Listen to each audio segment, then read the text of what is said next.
Hello everyone, and welcome to Fictional Vortex. So we are back with an interesting series on what if Naruto unleashed the devastating dystopia. But before we start, I just want to remind you to please subscribe to my channel and hit the like button if you enjoy my content. Let's start the story. He awoke. With a panic born out of sheer confusion and mental turmoil, he tried to remember what to do. Breathe. He discerned from amidst the howling in his subconscious an instruction of vital importance. He obeyed. Keeping his eyes firmly closed, he drew a long, shuddering breath. It was his first in what seemed like an eternity. Some would argue, though, that it had actually been an eternity. He inhaled again, concentrating, trying to get his other senses to focus. After a long, long time, his straining ears felt a sound. A gentle, soothing rustle. Water, perhaps. Probably a brook somewhere, skipping from one moss-covered stone to another. The blissful noise of clear water effortlessly following gravity's grasp all the way to some larger water body, where it would then shed all of its contents in an attempt to fill it. Try to fill it, and fail. Just like me. He probably needed something of the same sort to fill the empty holes left in his consciousness.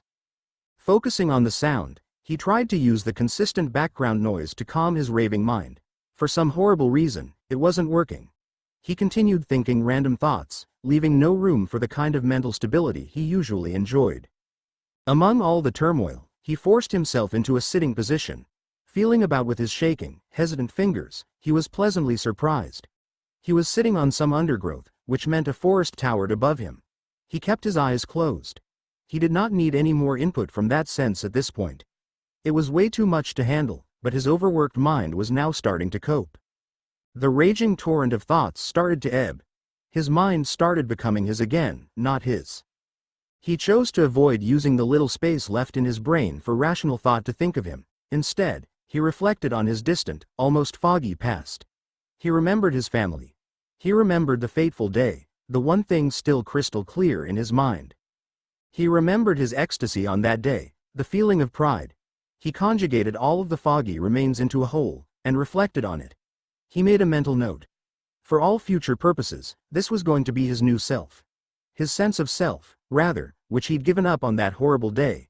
He finally exhaled, releasing all his inner tensions, in a final desperate attempt to calm his mental raving. He stiffened his faltering resolve. He had to do this. He had to face this completely alien universe, with no loved ones providing any incentive to continue on. No loved ones at all. He was alone. Truly alone. Just a little longer. The urge to open his eyes was getting stronger, but he was still completely petrified. He'd never experienced this sort of fear before. He inhaled again, clearing his mind just a little more with every strained breath. The torrent had calmed further, and all of his foreshadowed thoughts were rising to the surface. Generally, he'd have sought solace in the one thing he was sure that would never leave him. He'd gone deep into his mind, and delved into the embrace of pure energy, the comfort of raw power. He would savor it, finding his calm again in the heightened senses that the energy gave him. It had been an addiction with far-reaching consequences, leading to decisions he had now come to regret. This time, there was none left.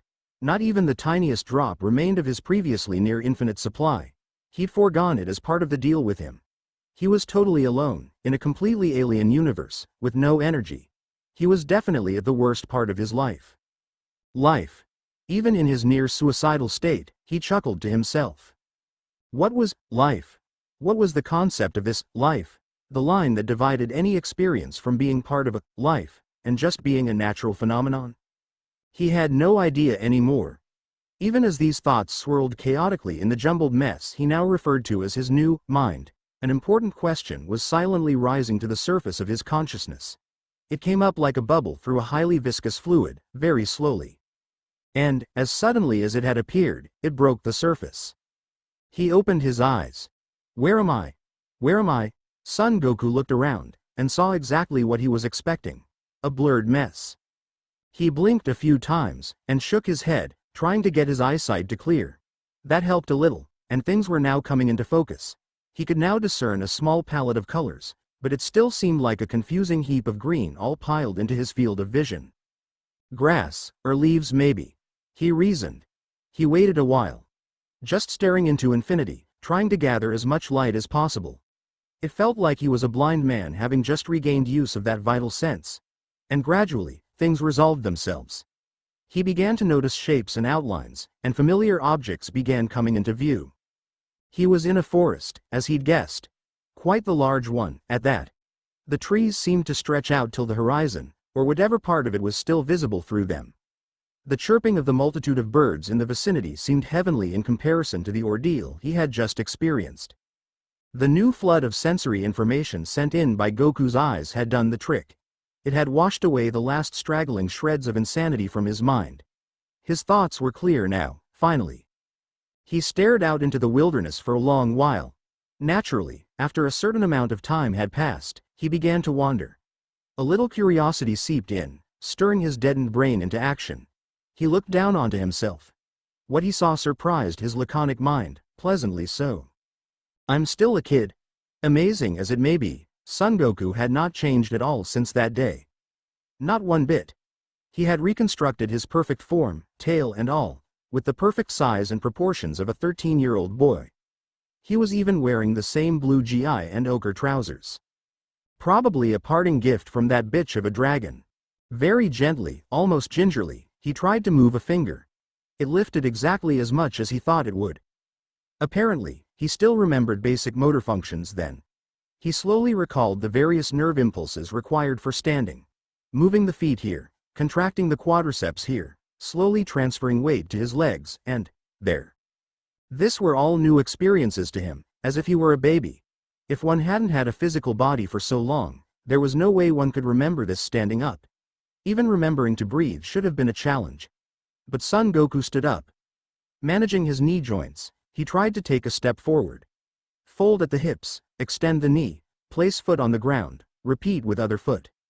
He laughed silently at the mental picture of him waddling like a robot, learning how to walk. Oh, that brings back so much. Goku remembered an experience from a past long since forgotten. He remembered that fine autumn evening, when he'd seen his son walk for the first time. Oh, the pride he'd felt, the pure joy of seeing a creation of his control its own actions. He decided that day, that no matter what Chi-Chi said, Gohan was going to become a fighter like his dad. Taking another awkward step forward, Goku exited his reverie, focusing all his efforts into relearning how to freaking walk. Oh, the irony. The world's greatest fighter, the recurring savior of the universe, had to learn basic locomotion all over again. How he missed the sensation of flying, his ki surging through his body as he lifted off, feeling the wind rush through his spiky hair. Forget it. He reminded himself that all of it was gone now. Every single technique, every single martial art, every awesome power punch he'd ever landed, those were his last. He gave up trying to walk. He was about to sit down and contemplate suicide options, when he felt it. He sensed ki.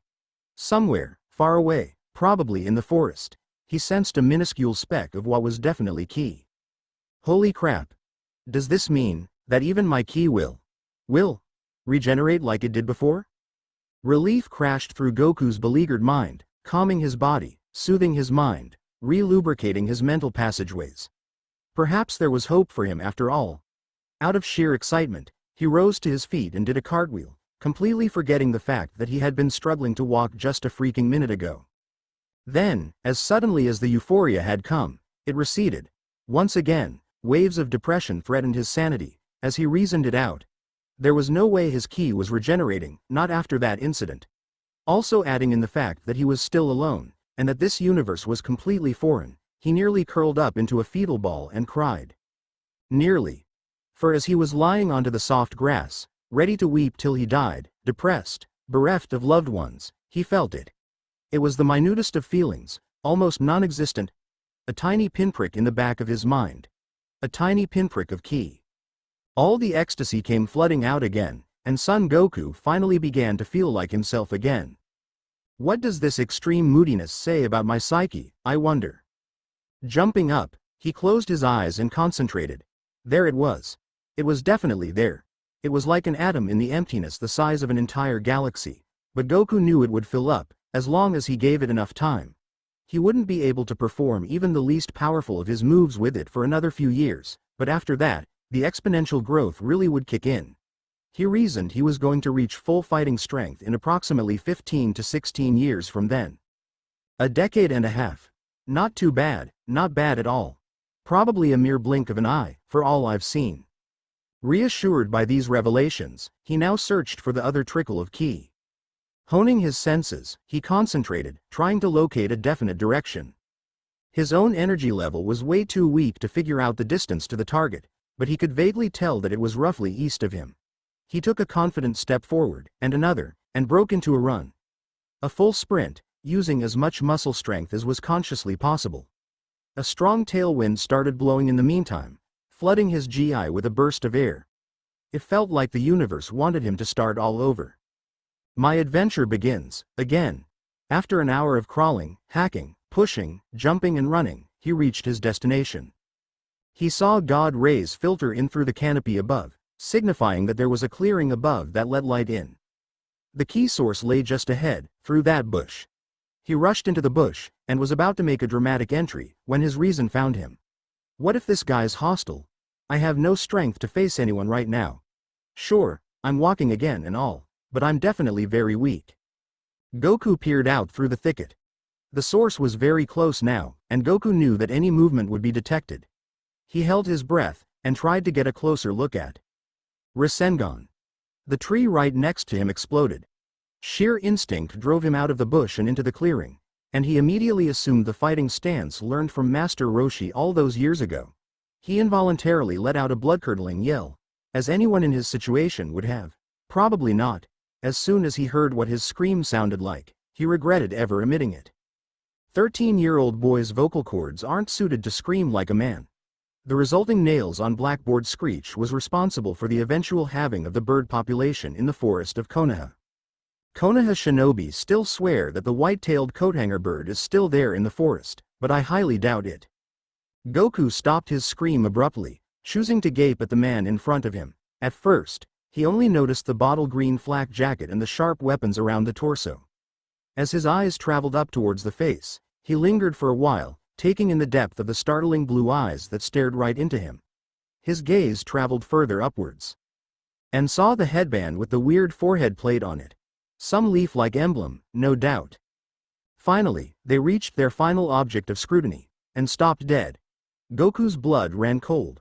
He observed spiky, golden yellow hair. Golden freaking yellow. Memories flashed through Son Goku's head.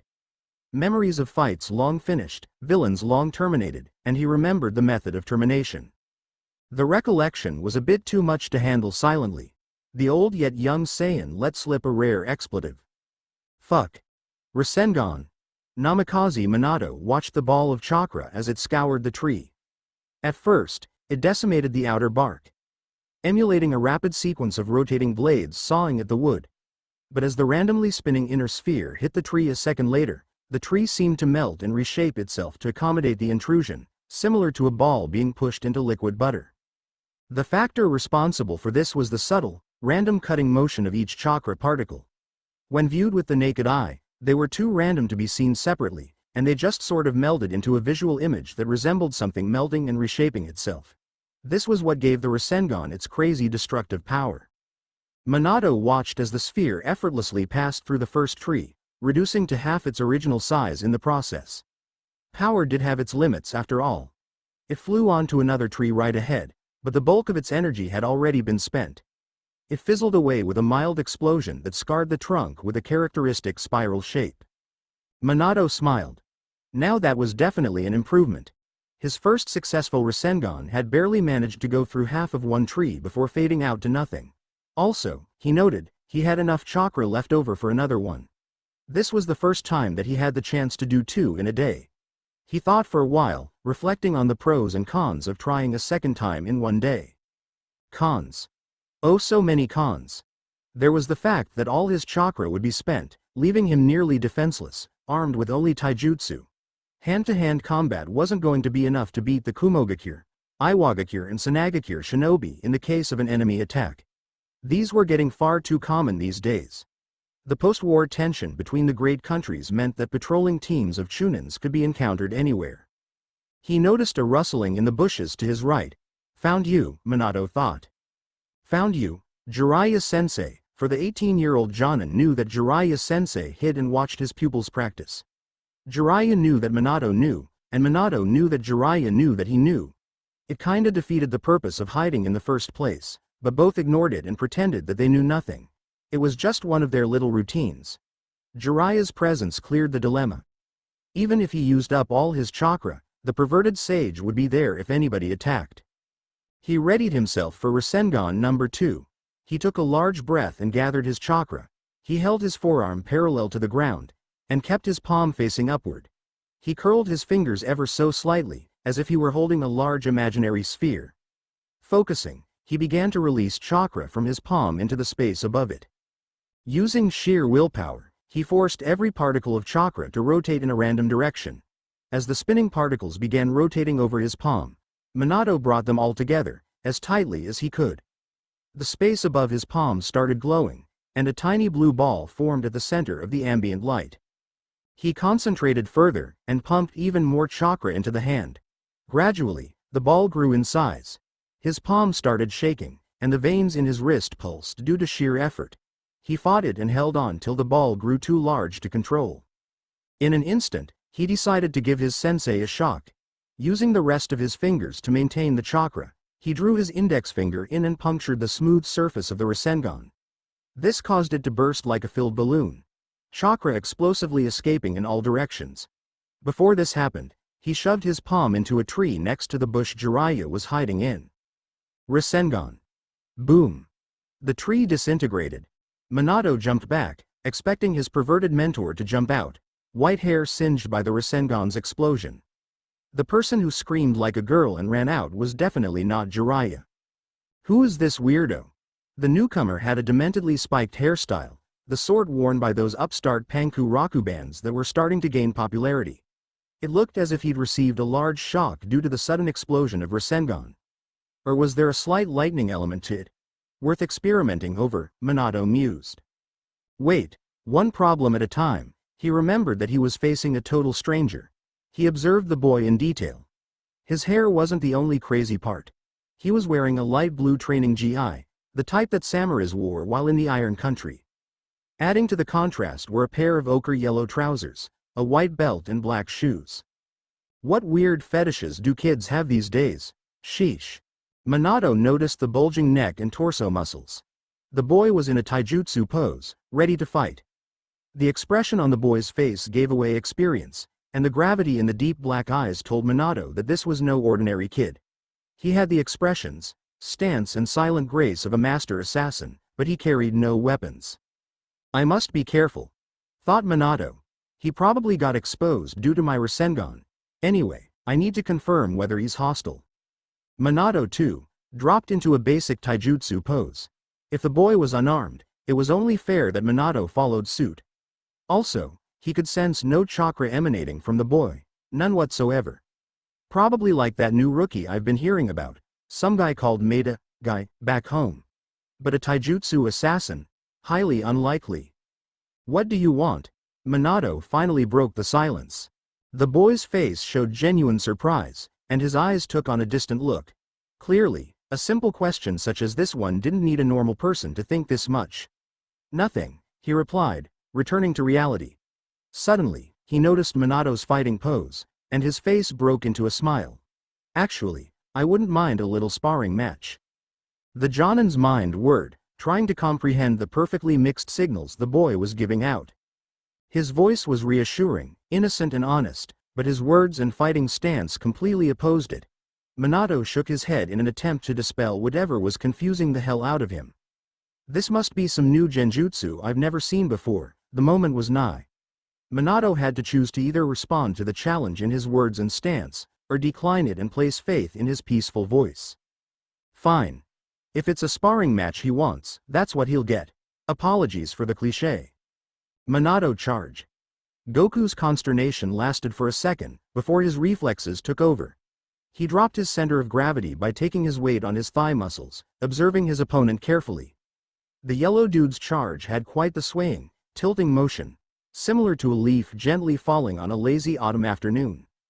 Goku just waited patiently. Counter-attacking was always his preferred strategy.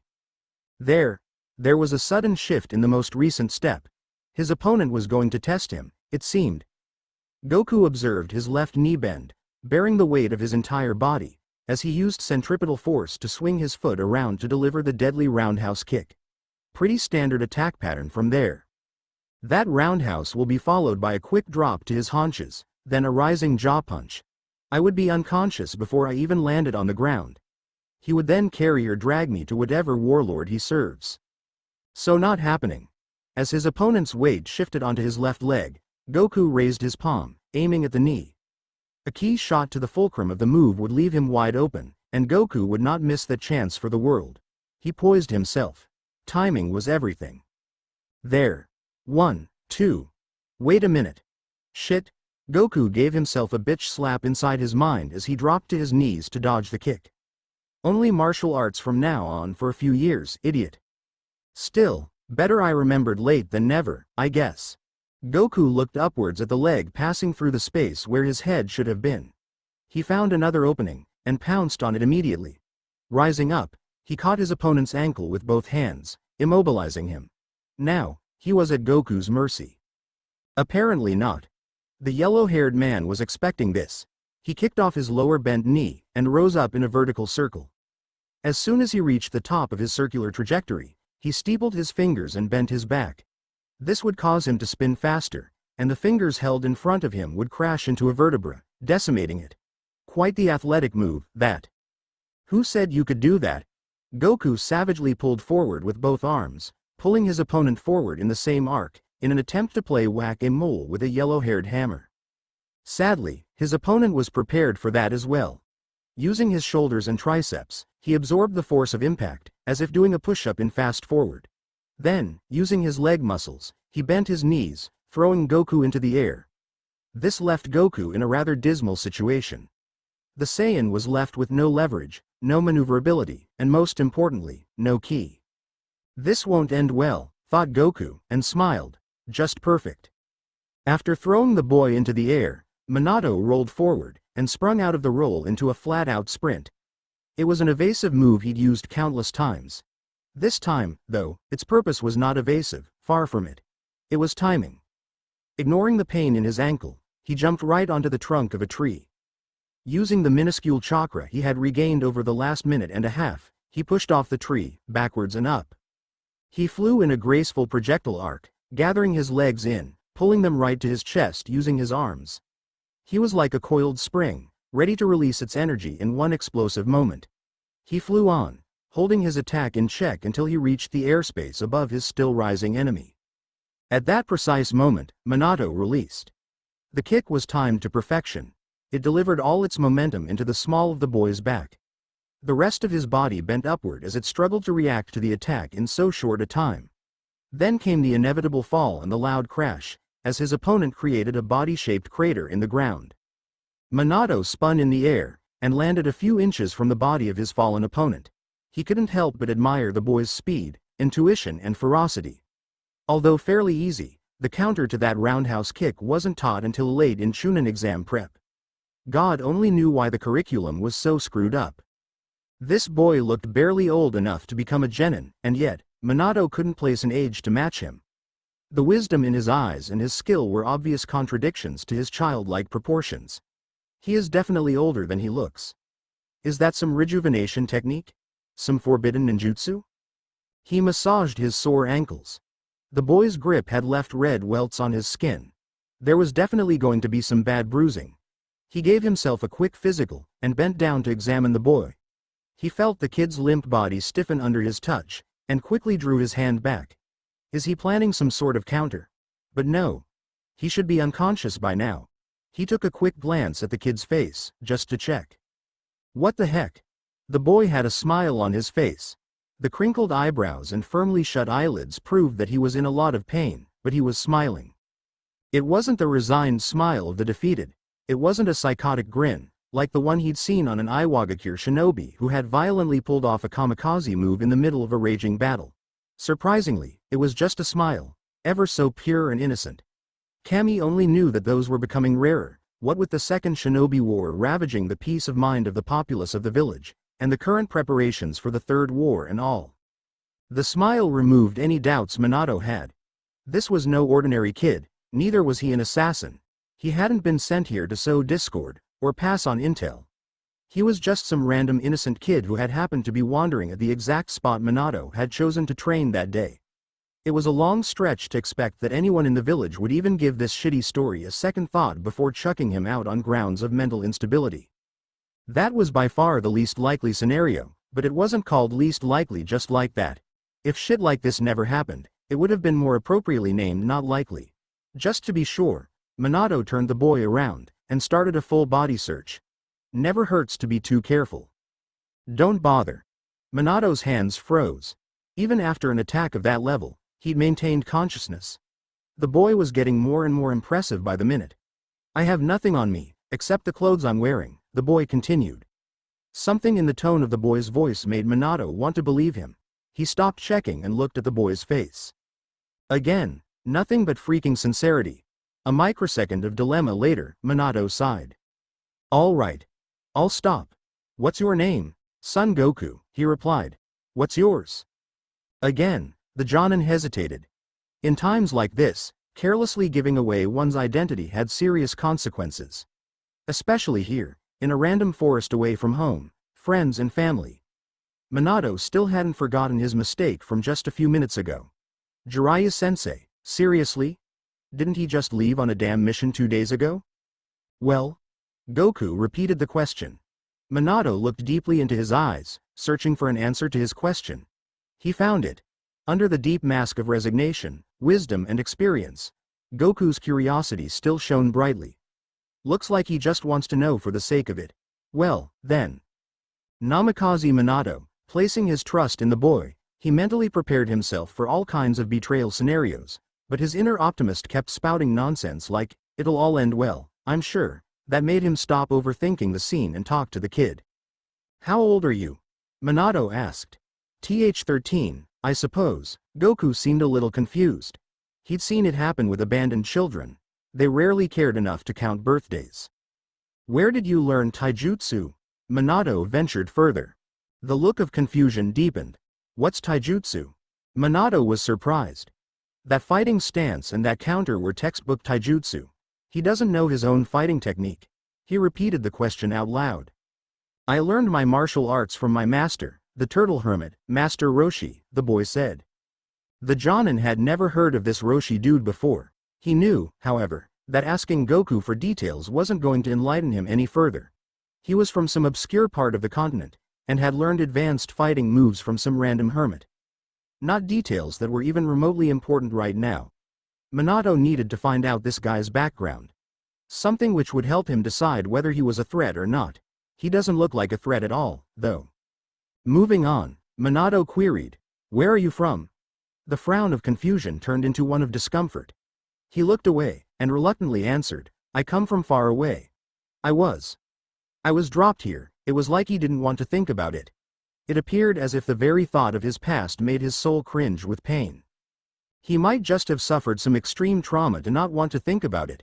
He seemed completely open until now. Minato made up his mind. He was taking Goku to Konohagakure. Whatever consequences he'd have to face because of that action, he would face blindly. All for that innocence, that wisdom. I feel this kid has an enormous potential for bringing about change. Perhaps he can use it to bring an early end to this war. It's not like I'm expecting too much, but what damage could it cause? He held out his hand, willing the boy to accept the faith Minato had placed in him. Son Goku took Minato's hand without a moment's hesitation. He pulled himself to his feet. The pain from that last attack was subsiding, but Goku was grateful for the short period when it was unbearable.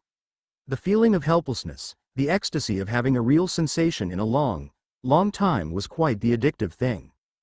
Just a reminder that I now have a physical body again, after so long. Come with me. I'll take you to my village. Minato seemed to trust him. Okay. Led on.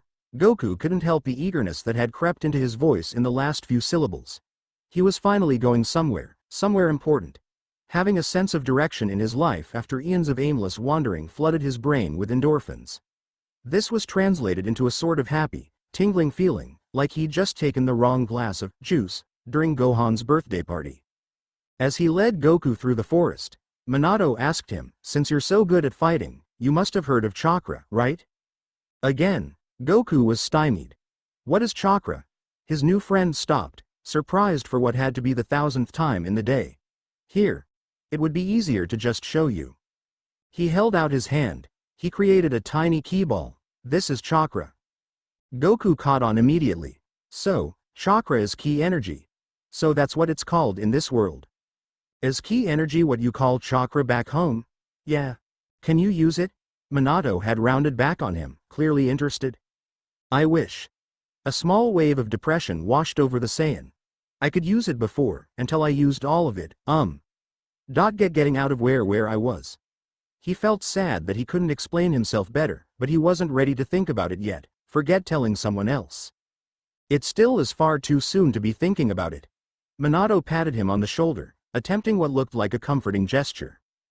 Don't worry. It will regenerate. All chakra does. It'll just take a while. During that short moment of contact, Minato checked the kids' tenketsu. They were firmly closed. Goku had never used chakra before. It made no sense at all. How is he talking about something with so much familiarity when he's surely never used it? And he says he used up all of his chakra. Doesn't he know that he will die if that happens? Another point that proves his story is crap. Mine won't for years. Goku managed a weak smile.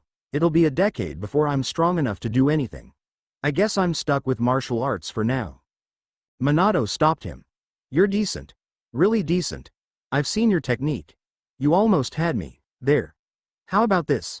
I'll teach you taijutsu till your chakra returns, then go on to the advanced moves related to its molding and usage. Though I'm pretty sure you've never used the stuff. It just might be that you may be referring to that strange froggy stuff Jiraiya-sensei keeps trying to teach me. Sage mode or some zen shit like that. Goku was ecstatic. He was about to ask Minato to teach him. The fact that they were in sync showed great possibilities for the future. This was almost déjà vu. Finding a complete stranger, getting hurt by the stranger, and then joining him on a journey together. The fact that the stranger also happened to be the master he would later meet was just the icing on the cake. This was exactly like his first childhood, repeated. Except for one major difference. Hence the almost déjà vu. This time, he assumed he was stronger than his master. He assumed that he had allowed the yellow-haired Jonin to beat him. Somehow, he didn't give the feeling of strength. He lacked a certain aura of power. But then, Master Roshi hadn't either. I cannot make any assumptions right now, but I think I'm stronger already because I got to know you, Minato. Sure. I'll learn under you, Goku said with genuine cheer in his voice. This was exciting. His adventure had started for real. Sarutobi Hiruzen was a man of great experience and wisdom. As Hokage, he'd witnessed most there was to see, experiences even the most sadistic of people would not enjoy. The list was endless, and each item on it was more scarring than the previous one. Yet, what he had seen the night before beat the shit out of all of them. As evening had descended on the village he called home, he had noticed that it had come quite early, for the season was of summer and days were long. Also, this was no sunset like dusk. This was like a giant filter had been placed over the sun, slowly but surely reducing the contrast of light and shadow alike. It was like the heavens did not want the village to see the light of another day. As the unnatural gloom enveloped the hidden village in its entirety, the Sandaime had rushed to the upper terrace of his central headquarters, and stared up at the sky. The thing he saw nearly took away his sanity. As the entire village moved about as if nothing had been happening, he gazed into the near black sky, heart pumping furiously with fear. It was a ginormous green dragon, the likenesses of which were worn by street performers in summer festivals. Except this monstrosity was no object of entertainment.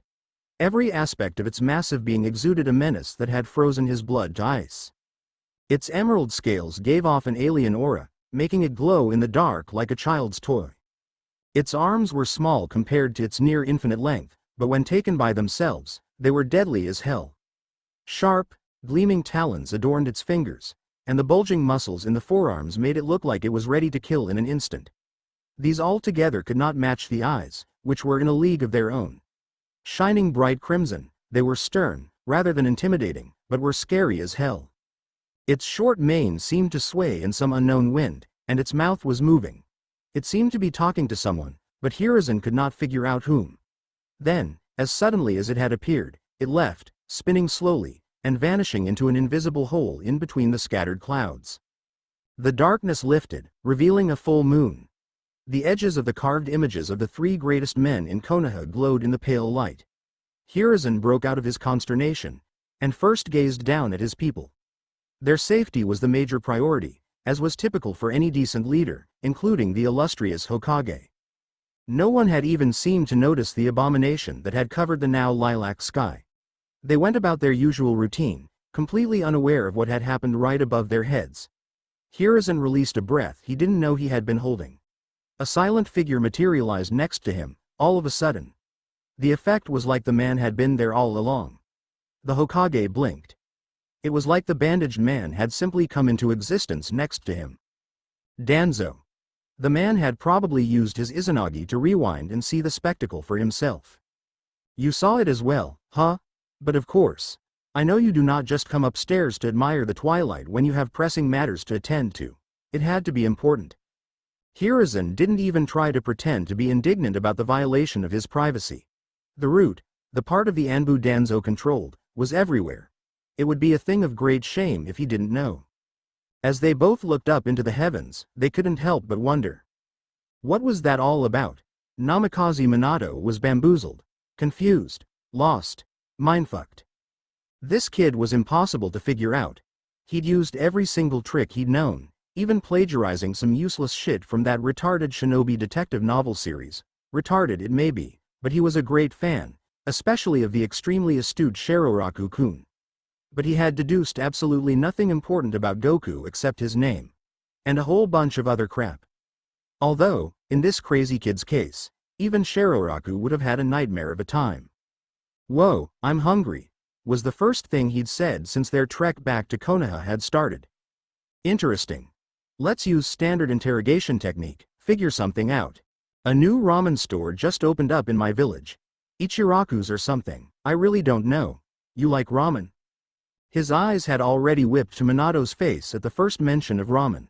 Now he looked ravenous. "Interesting. I should delve more into this. Let's try the food angle to this kid's heart and subsequently his mind. What else do you like, apart from ramen?"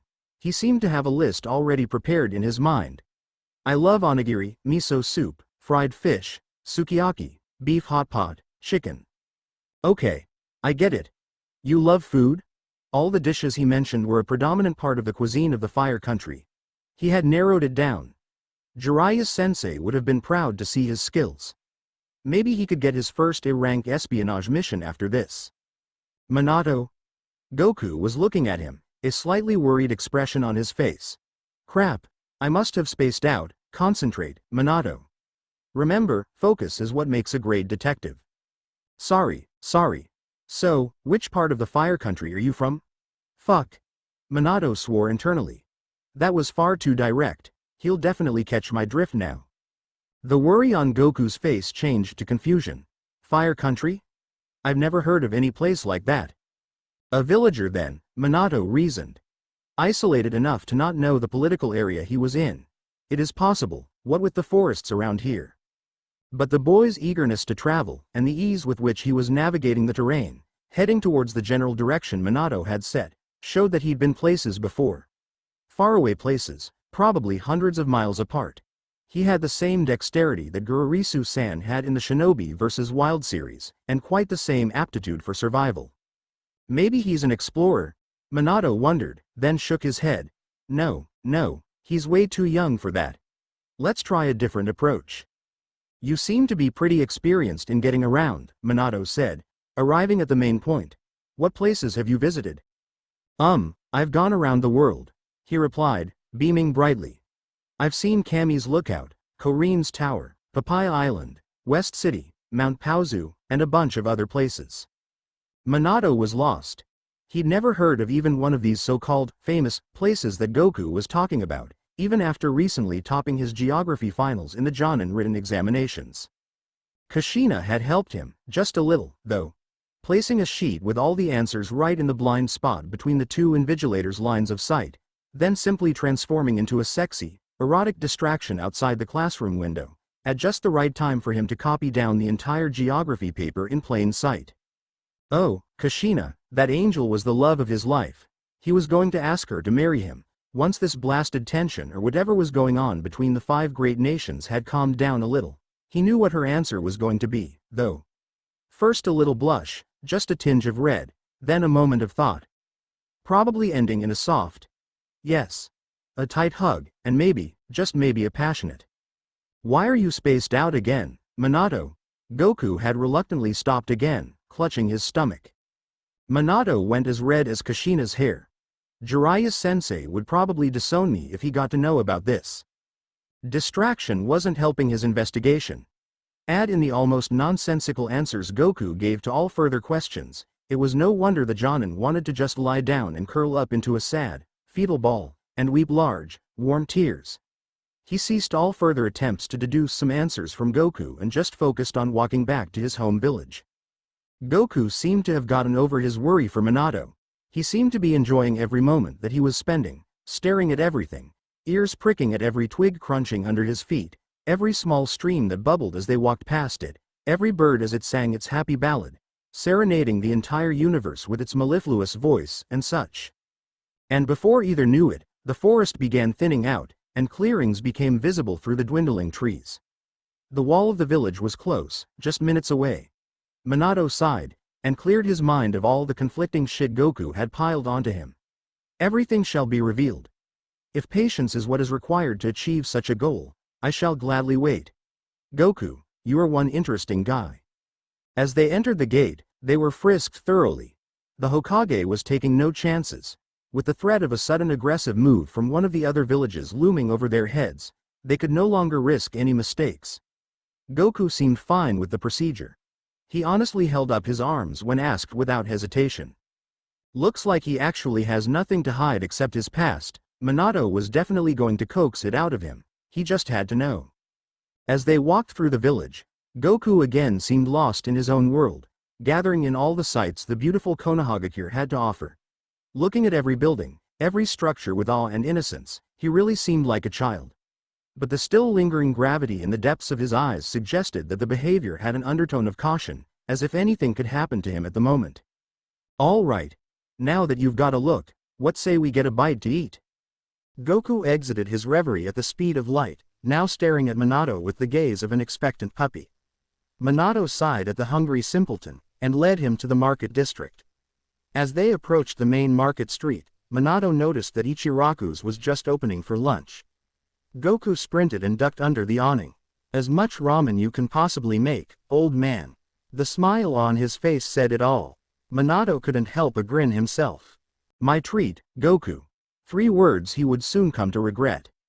The morning turned into afternoon, and the village quietened down. The rush was over, and people were now settling in for a relaxed afternoon. The bustle quietened down, and noises slowly faded into calmness.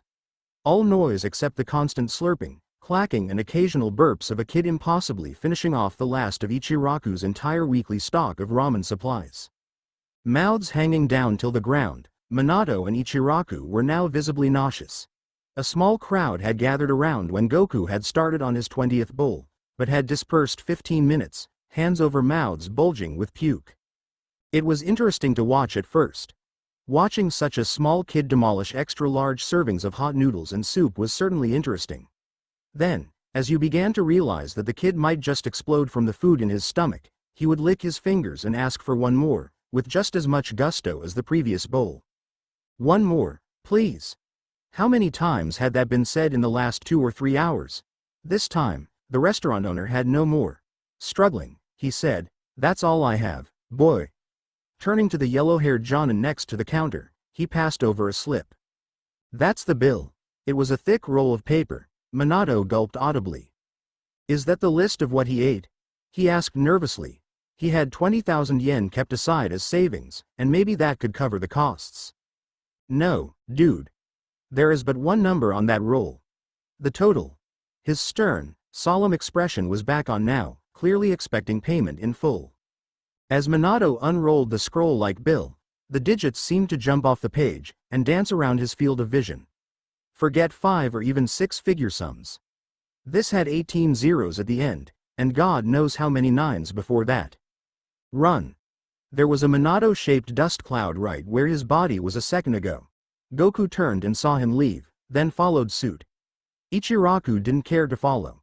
He just dropped down to the floor, too exhausted to even give futile chase. Minato was the fastest in the village, after all.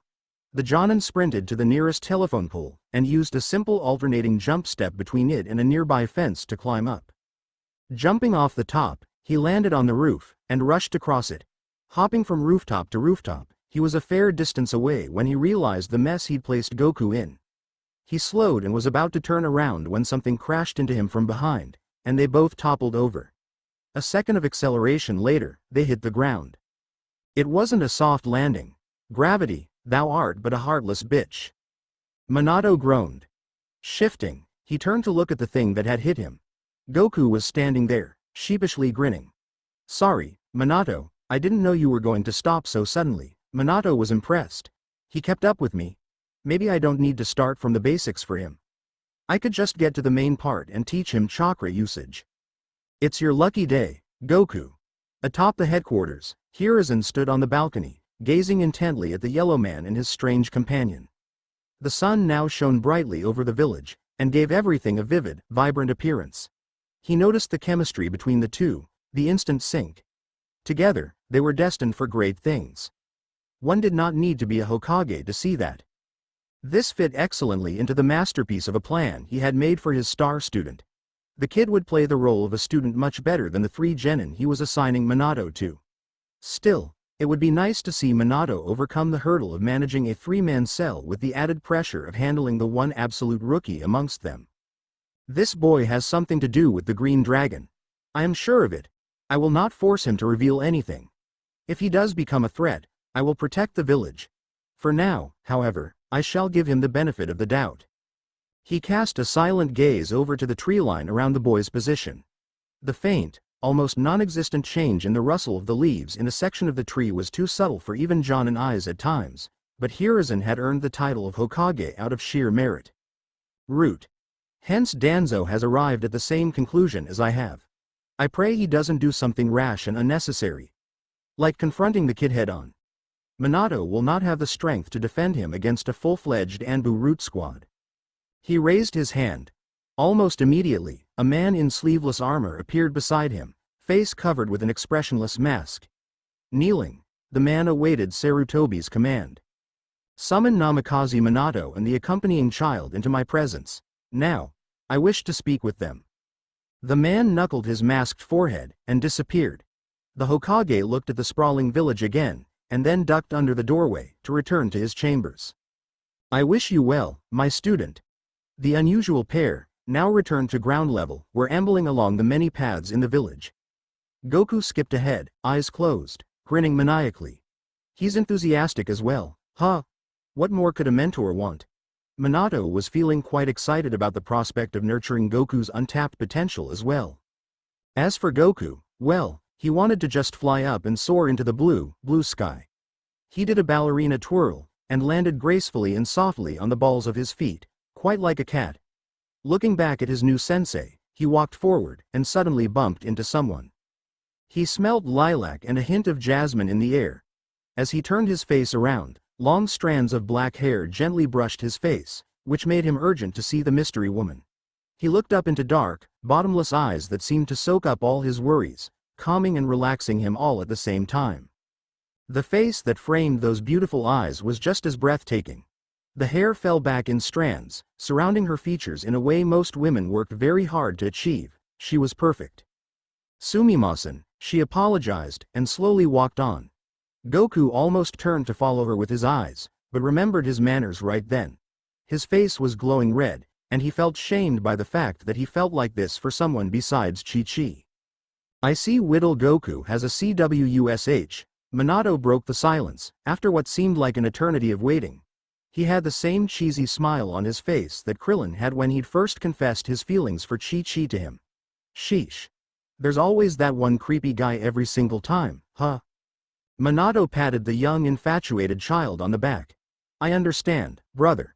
She's nice, but also an Uchiha. They're insanely narrow-minded on interfamilial marriage. Especially with a meager nobody I found in the forest. He won't be meager after I'm done with training him, but still. Come on, Master Minato, don't be that guy. Goku paused. That just felt so unnatural. He'd gotten so used to adding the title to Master Roshi's name, it had subconsciously come out. Never, ever call me that. Minato had a dangerous look on his face. Whoa. All right. I won't, Minato, Goku hastily added. He didn't want to mess with a guy capable of giving such a fearsome expression. And as suddenly as it had come, it was gone. He was all smiles again. That's insane. Goku was now seriously freaked out. Namikaze Minato. A voice called out from behind them. Minato recognized the tone. Anbu. So Sarutobi-sensei got to know already, huh? Just how good are his info channels? You are requested to be in the third chambers immediately with the child who is accompanying you. Kindly start moving towards the headquarters. With an audible sigh, Minato turned around and took a step towards the central part of the village. Goku followed, a quizzical expression on his face. His innocent confusion was marred slightly by the tinge of red on his cheeks. Oh, he had fallen for the Jasmine lady hard. Very well, old man. You shall meet Goku now, if you have to. But I'm still training him, no matter what you say. They reached the chambers a little out of breath, since Minato insisted on not keeping this very important person waiting. I hope he's not like that pompous Mr. Satan. I can't bear a conversation with another of those self-important bastards right now. But, as the door opened, Goku's skepticism turned into awe. The man behind the table was no imposter. He was no weakling either. He exuded power from every pore of his being. He sat there like he knew he belonged there, with the easy grace of a person having earned that spot through hard work. The man gazed at Minato with disappointment. If there had to be one word to convey the gist of it. It lingered for a while, and suddenly flicked onto Goku. It was like someone had just turned on the hypergravity machine. He felt a tremendous pressure in the guy's stare. He wasn't going to give up, though, and he returned a look just as ferocious.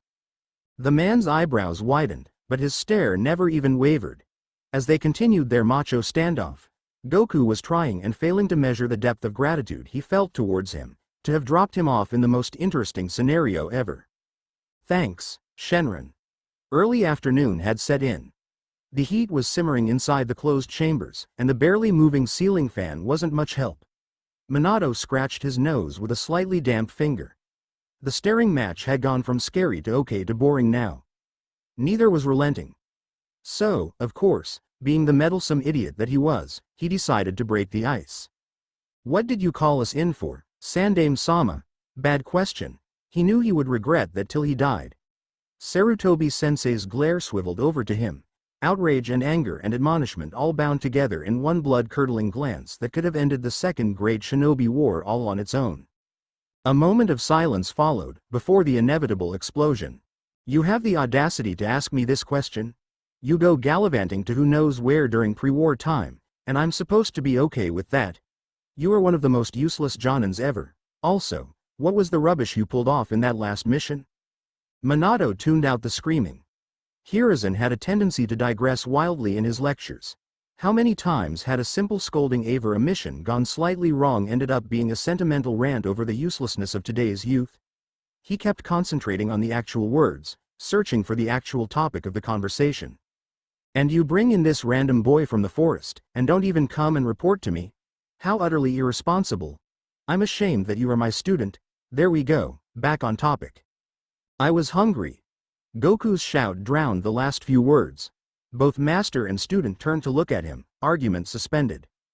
Minato was kind enough to treat me to ramen, and it's not his fault I was hungry, it's mine. He was probably going to take me to you as soon as I was done eating. It's also not his fault that we had to run from Ichiraku's without paying. Minato froze. Crap. The Hokage now had the "you will pay back the money with interest" look in his eye. You shouldn't have said that. It's my fault. So don't scold, Minato, he ended. Silence. Goku opened his eyes and looked around. The old man had calmed down. Despite all your failings, I am going to give you another chance. Minato's ears pricked up at the sound of that. Another chance? Finally, the days of espionage are upon me. Oh, I want to go to the hidden village of the mist. I've always wanted to test out the Rasengan in wet conditions. Oh, lucky me. The current round of genin tests has just finished. We have need of capable Jonin team leaders for what appears to be our finest batch in the last few years. I have assigned you to one particularly strong group." Astonishment drowned out the rest. He thinks I'm capable enough to lead a Genin team. Then what the hell was that just now about irresponsibility? You old fart. Since they are very capable on their own, it wouldn't be a problem letting them perform missions under your useless thumb. They won't need to learn anything from you anyway. There.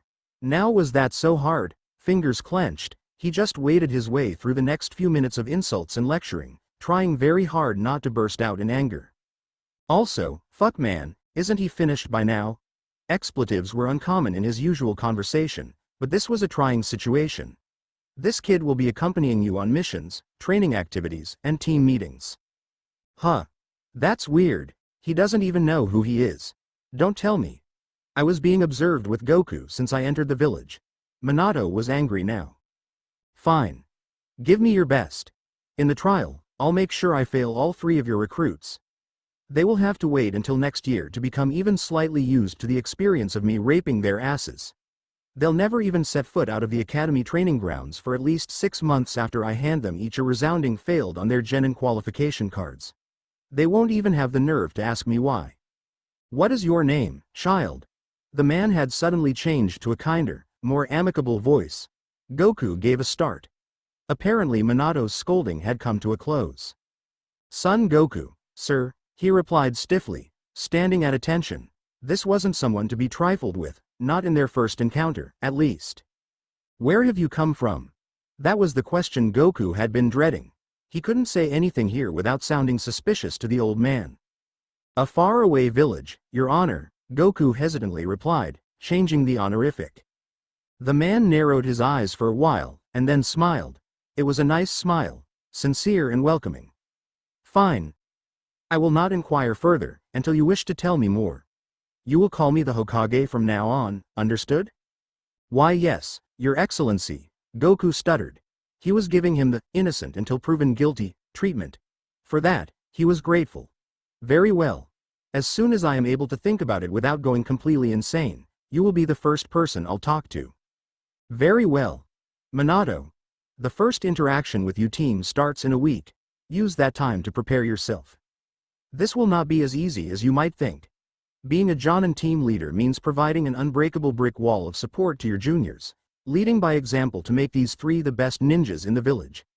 Teaching them will also play an important role as they will be giving the Chunin exams in much tougher, pre-war times. Yes, Sandaime-sama. Minato was the very face of meekness. If they pass the test first, those sons of bitches will not know what hit them. The Hokage turned his back to look out of his large panoramic window. The village seemed to be full of life today, noise and bustle passing through the closed panes, reaching the ears of those present inside as a low rumble. You are dismissed. Go. Yes, Sandaime-sama. Turning, Minato motioned for Goku to follow him. The 2 silently exited the room, without a further word. The Hokage didn't see them leave. He was lost in his own thoughts. He will be a fine successor someday, I hope. He just needs to learn the price of responsibility. Perhaps this team and the new kid will help him reach the maturity he needs to accept the position that I am going to offer him. I hope he doesn't take too long to figure it out. I'm passing it on as soon as he's ready. He is a much better fit for it than I ever was. Minato was steaming on his way out of the building, stamping his feet like a willful child. It was Goku doing the consoling. Don't rage so, Minato. I'm sure his radiance meant well. I know. Spinning suddenly, he punched the corridor wall. Why does he have to say stuff like that? He could have just told me properly, like one adult says to another. Dot and drop the honorific, for land's sake. He's just trying to get you fired up about the team you are going to handle or whatever it is. Goku knew nothing about the hierarchy here. He was just gleaning from the context. The team, huh? Minato had the same ominous expression on his face as before. Goku cringed, fearing for the lives of the 3 Gen whatchamacallits who had incurred his wrath. Fine. Again, the demon-like face was gone, replaced by smiling calm. How does he manage that? I'll just have to train you to their level within a week. Then my job will be easier, come. Goku silently followed, grinning like a child on 5 shots of morphine. Training, training, training. His mental cartwheels now had an added turn, and he was juggling 3 transsexual potatoes in his rotating hands as well. Events were occurring perfectly. He was going to join these shinobis and help them in their cause, if he could. They seemed like a good bunch. And the word war had popped up in the Hokage's room, so he assumed that these fighters were an organized bunch, saving the common people in their village, acting all cool with their green flak jackets and forehead bands. Minato suddenly scaled a wall, running up it to the roof. "Let's start with some parkour for warm-up," he said from the top. "Race you to the training ground. It's in this direction, straight ahead. You'll know when you reach. So, see ya." With that, he disappeared in a sudden burst of chakra. Goku just stood there, counting backwards in his head, 49, 48. That much of a handicap will be enough of a challenge, I guess. Minato leapt from the slanting tile roof of a residential building to the flat concrete of the commercial center. The sign on the door swung below him. As he passed by, he placed his palms on the parapet, swung his legs over in a smooth motion. He hit the roof running, momentum intact. Using chakra from his feet to add that extra push, he sprinted and took a direct jump onto the next parapet. Without slowing, he jumped off the parapet, soaring above the bustling market street to the next building. Konohagakure was a warren of streets, as convoluted as a maze. The fastest way to get from point A to point B was parkour, specifically the aerial route. Down below on the streets, even terribly skilled shinobi would find it difficult to weave a path out of the mild chaos of people. Leaping down from the building, he hit the path, rolled and was sprinting off towards the training ground before anyone even got the time to look at the crazy shinobi. He suddenly came across a large 3-story house. He started climbing, frustrated. If only there was a way to reach there instantaneously, using something to mark the place he was going to. There, it hit him. A kunai, with a summoning scroll on it. Throwing it to some location, then activating it with chakra, using the scroll to summon himself to that point. The rest of the wall climb was not even noticed. He was busy calculating the materials required, the shape of the kunai required, and the scroll contents. As the next rooftop came and the next, he was too busy formulating his new technique to see the small shadow of a very cocky child slip past him, and go ahead even after a 50-second handicap. Goku was using his perfect timing sense to avoid vertical sections of the route, preferring to sprint on the ground in a slightly longer path than climb, which took far more time. Thus, the crow's flight path was the fastest only in flight. Quickly estimating time taken for the alternative routes, he carved a zigzagging, jumpy path that got him to the lush lawns of the training ground a whole 15 seconds before his sensei. There we go. He sat down to wait for the slowpoke to arrive, mocking comments ready in his head. He counted down from 15 in his head. Reached 0, no Minato. He was a little surprised. Maybe he'd overestimated his sensei's abilities. He simply waited. As the seconds turned into minutes, Goku switched from confidence to irritation, then genuine concern. What happened? Has he gotten caught up in some trouble? I should probably go to help. He rose, then froze. Sorry 'bout the rhymes. They be droppin' like shoppin'. Well, fuck it. What if this was Minato testing his patience? What if it was part of his training? He'd seen Master Roshi come for their sessions hours late, suppressing his and Krillin's discontent with some lecture about being patient. Goku had always felt that was a useless excuse the pervert made to gaze at his magazines a little while longer. It didn't seem like the case with Minato. I don't think girls are the reason Minato's late. It can't be.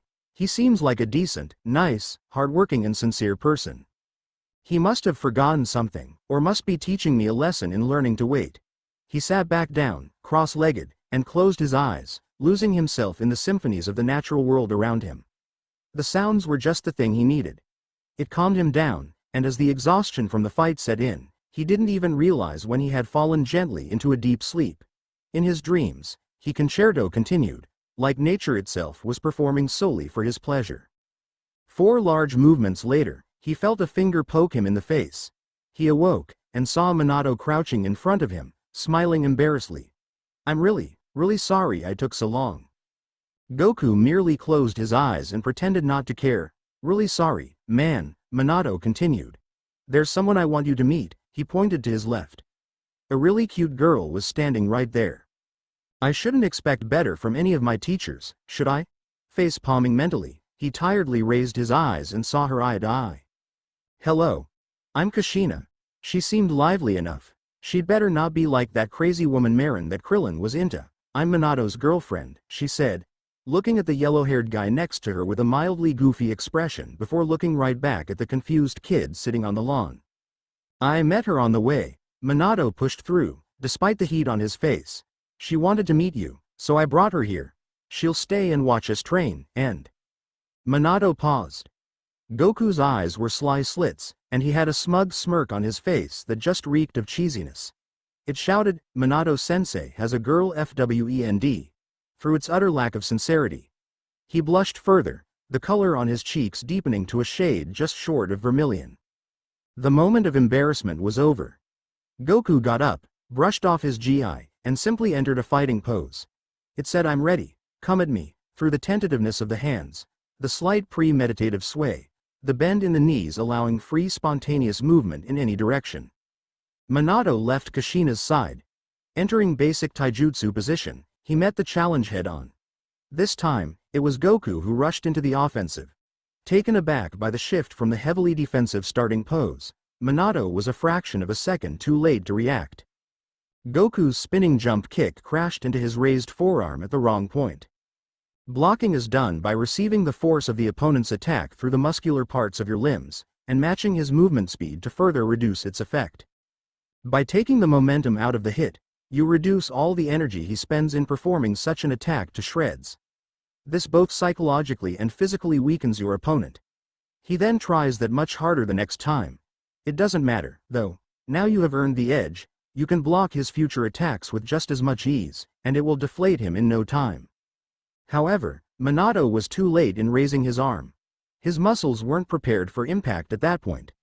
The force of the kick was unexpectedly huge. Minato felt his arm spin, giving way to the leg, and then felt the same leg connect with the side of his face, almost at the most dangerous part, the temple. A really hard impact there is usually enough to kill a man. Softened by the blocking arm, it still drove into his face, a centimeter above the sweet spot. He felt himself being pushed down, impulse of the kick driving him to fall sideways. As his head caressed the blades of grass, he suddenly tightened his abdomen, and quickly moved under the kick's radius, and used his legs to propel himself into a tight roll around Goku's airborne torso. Exiting the roll, he drove his fist upward, aiming at Goku's unguarded jaw. Suddenly, he ducked, and Minato's hand passed through the tips of his hair. Uppercut rendered useless. Whipping his legs around extremely fast, Goku scissor kicked his sensei in the chest, making him fly backwards as if he was in an explosion. Sprinting, he caught up with the flying Jonin, and jumped up behind him. Moving arms in vertical circles, he slammed him right in the chest, crashing him into the hard, unyielding ground, a similar sequence to what had been done to him just hours ago. Minato bounced once, then fell down onto his back, groaning in pain. Goku had perfectly planned the power of the driven punch. It was enough to hurt, yet not so much that he would be too hurt to teach him afterwards. As he lay there, groaning, the red-haired girl ran over to her boyfriend, without a word. Goku was expecting the stereotypical, "Minato-kun," as she came up to him. What he definitely did not expect was the hard slap she dealt, right on his sensei's face. "What the hell do you think you're doing? You're losing to a mere kid? One you found in the woods just a little while ago?" Goku stifled a laugh, watching the plaintive Minato trying to offer an apology with an explanation, but Kushina swept them away like so much dust. She soundly scolded him, like one does a little child, but with more condescension and sarcasm than normal. "She reminds me so much of Chi-Chi." Goku felt a similarity grow between him and his yellow-haired master. Minato was now trying to get off his beaten ass, but Kushina sternly pushed him back down onto the ground. "That's enough from you, you useless good-for-nothing Jonin. It's my turn now.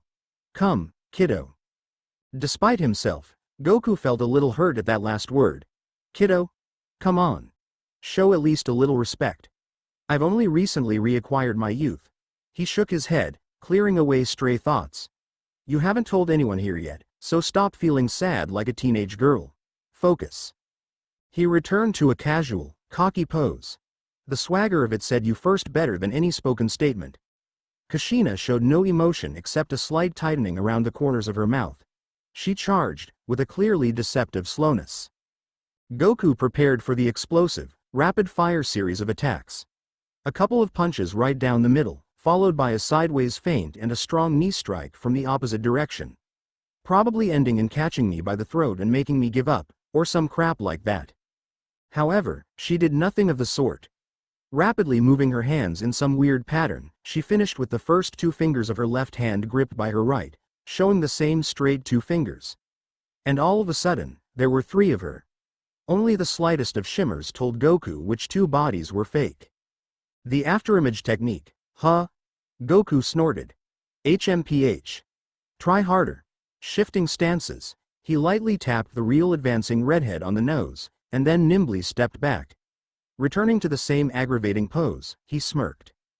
Kushina had stopped in her tracks, amazement clearly showing on all three of her faces. Yet, the afterimages remained in place. As she charged again, Goku felt disappointed. She thought that was a lucky shot. Well, it doesn't hurt to show her once again. He launched himself forwards, into the path of the three girls heading towards him. Jabbing his finger at the real one's nose, he intended to do more than poke this time. Giving it a flick would irritate her to no end, I assume, he thought, already imagining her chagrined face. His finger passed through her nose, flickering slightly, an afterimage. What? But how? A foot crashed into his back, causing Goku to faceplant into the ground. So she added the shimmer on purpose, niece, he admitted grudgingly. Although, I'm not giving up that easily. Quickly pushing himself off the ground, he resumed his swagger. But Kushina was nowhere to be seen, just an abashed Minato sitting on the lush lawns. Goku concentrated, searching for the trace of ki he'd sensed from Minato earlier. She must be using ki for that afterimage technique. He sensed none at all. Not even a slight trace from Minato, either.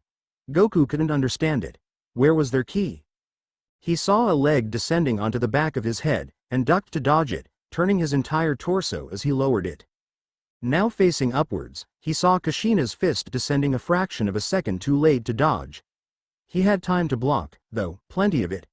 Cupping his palm, he caught the fist an inch above his face. He realized to his amazement that he'd grossly underestimated the power of the punch. Going by physique, Kushina wasn't much, but her insane life force combined with her large chakra reservoir packed quite the wallop. His hand was pushed back into his face, like he was punching himself. Ow, that hurt, Goku mentally stated the obvious, resolving to take her more seriously. Tightening his grip on her fist, he used his free hand to grab her shoulder, and bent over backwards, crashing her head into the ground, German suplex style. He held the position for a few more seconds than was necessary, ensuring she didn't have any tricks up her sleeve. Releasing her body, he slowly straightened. She collapsed in an unconscious heap, right where she was. Seeing her out of action, and Minato still sitting down, he relaxed his guard. Just a little bit. Then he saw the shimmer. Oh, crap. The ground beneath him crumbled, and two hands caught his feet firmly. The earth shook, and the body connected to the arms freed itself from the soil, still maintaining the hold on Goku's feet. Rising up, Kushina pushed off her grip, adding more momentum. Flexing strong thigh muscles, she drove her head and forehead protector right into Goku's abdomen. He doubled over in pain, and the Uzumaki Jinchuriki kneed him in the groin. No quarter was given in shinobi battles, and it was not going to be given here. Goku's eyes slid back into his head as he fell to the ground, clutching his privates like he was a teen again. You see how much you have to learn, you cocky little runt? The redhead was standing in front, knee still not lowered, smiling like it amused her to hit guys in the nuts. It probably does, too, for this she-devil. Dystopia. A condition where life is a frightening prospect, undesirable, even.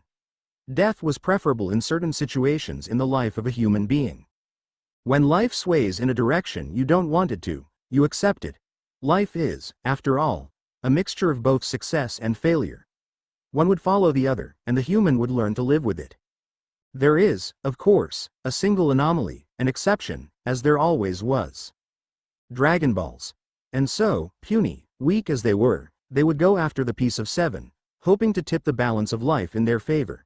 For these individually pathetic spheres had a rather special ability. Collected together, they allowed the human to ask the eternal dragon his single heartfelt desire, and it would be granted. Surely. No more conditions, It was as simple as that. It has begun. Goku let out his third massive burp of the meal. Minato, sitting to his left, seemed ready to throw out his bowl of ramen. Another bowl, kid? Ichiraku was the only one left who was still enthusiastic about this crazy kid's eating habits. To be completely fair, the Hokage had personally agreed to pay for the little boy's food expenses, so neither Goku, nor the young businessman who'd started a ramen shop because of a drunken bet, were daunted in the slightest. Yes, please. The whole line waiting to be served gave out a collective sigh. This wasn't a good day for them, coming right up. After the monstrous face stuffing was over, Minato and his new student rose, turning into the street. So, tomorrow, we'll be going over the more advanced taijutsu moves. Goku simply nodded. He was too full to speak. Also, Minato paused for effect. The blush on his face marred the effect. Kushina said she will now overlook your training along with me, he added. A cold sweat broke out on the young Saiyan's face. That red-haired she-devil said so? And, overlook, she practically dominated Minato and whopped my ass. Oh damn, Shenron, there just has to be a price, hasn't there? He waited for the usual shudder that he felt when he thought of the taboo name. There wasn't one. Seems like his effect over my subconscious is fading already. Maybe I am free of him, after all. Wrong words. Without warning, the evening sky darkened. People going about their lives around him on the street seemed not to notice, but Minato did. Goku looked around for the source of the sudden shadow. Not seeing anything covering any light, he looked right up. Oh. My. God. The sky was swirling, like it was being stirred by a huge ladle. The small flashes of lightning seemed random at first, but after a while, they looked like they were defining a shape in the clouds. A familiar shape. I just had to tempt fate. Just fucking had to. The lightning flashes grew denser, now almost covering the green dragon's entire body. The continuous light intensified, revealing his worst fears out into the darkened twilight. The dragon hovered there, in all his emerald majesty. Its red eyes were bright with what could only be called rage. They smoldered like coals in a furnace. And they seemed focused on him. What more could he want? I thought the deal was sound. All my ki in exchange for freedom. Oh, come on. He prepped himself for another round of mental torture and complete fragmentation of his memories. Not wanting to see it happen, he closed his eyes. That had no effect. For even with his eyes closed, all his mind could picture was that cruel green face, the snout, the red, terrifying eyes, and that disgusting red mane. Wait. Red mane? Wasn't Shenron exclusively green? Right on, runt. Goku opened his eyes in astonishment. Shenron's reptilian facade had been replaced by the face of the second most feared person on his list. Kushina stared at him, but somehow, she had retained Shenron's blood-curdling gaze. She had on a nasty, sadistic expression. Wait, what is going on? Her head seemed attached to the rest of Shenron's form. He tore his eyes away from that debilitating stare, and looked over at Minato. He seemed frozen in place, unable to move a muscle, or even keep his jaw from touching the ground. He looked back, and saw the dragon girl mess rushing towards him. Somehow, he knew what part of his body she was aiming for. Not my balls. Goku screamed and sat up. Keeping his eyes closed, he expected pain to travel up his entire torso once the initial shock of being punched in the giblets faded. There was none for at least a minute. Slowly, fearfully, he opened his eyes. He was in his allotted room. The ceiling fan slowly turned, giving no breeze at all to evaporate the sweat soaking through his new nightclothes. The half-eaten cup ramen lay on the chair he was using as a makeshift nightstand. His copy of Basic Ninja Techniques was flung down onto the floor, right where he'd chucked it in frustration the night before. Damn that woman. She's begun to invade my dreams now, too. Can't I get a moment's peace without her presence? For the first 3 days of Son Goku's training, here in this new world, had not gone well. First of all, he'd grossly underestimated how much his own body had atrophied in the millions of decades spent inside Shenron. Forget one-finger push-ups in 100G. Forget them even in standard gravity. Even the standard one-hand routine left him breathless and tired after 100 reps. Despite his quite literal handicap, he'd done everything Kushina had said, and more. She asked for 30 taijutsu katas, he did 45. She set traversal of the village skyline from point-to-point time limit to a grueling 2 minutes. He found a path, through maybe an unused alleyway, or a chance open window, to shave 20 seconds from that as well. Yet, she never gave him a word of appreciation. Not even a glance of acknowledgement. It didn't faze him, for he was used to setting insane training standards, but the constant lack of approval made her into a respected, if not totally feared, teacher. Every kunai he'd thrown, in practice the day before, earned disappointed glances if they were so much as a hair's breadth from the minuscule cross drawn on the bark of a tree 50 meters away.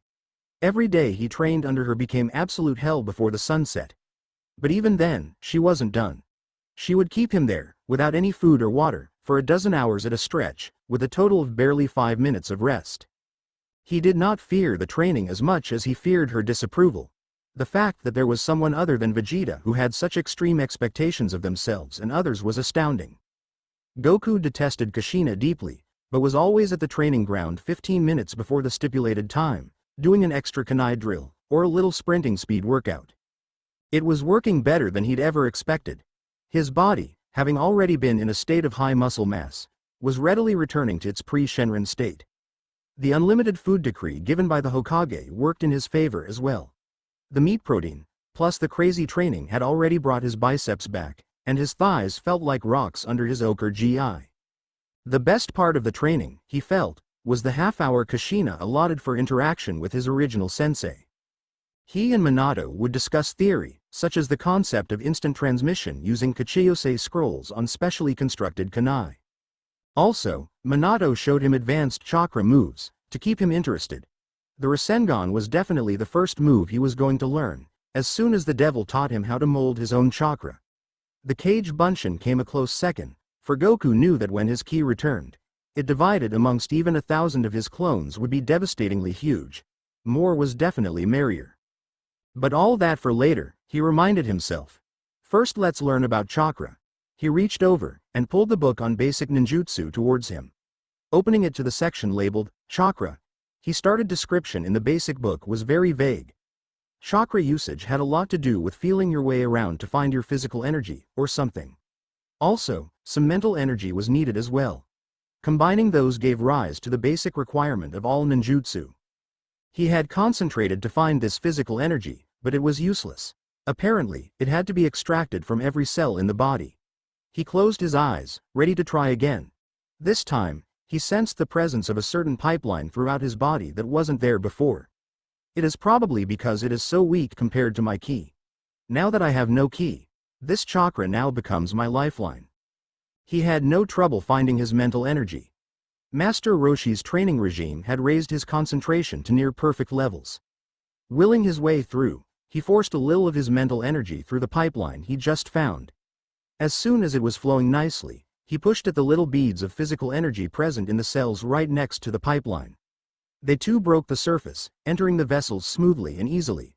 What happened next was certainly unexpected. As soon as they combined, Goku felt a pressure unlike anything he'd ever felt while exuding ki. His entire body seemed like it was going to explode, and the pipeline seemed ready to burst. The pressure turned to pain. Excruciating pain. He screamed as it reached unbearable levels. In his extreme panic, he had to find a way out for the pressure. Else it felt like he was going to explode from the inside.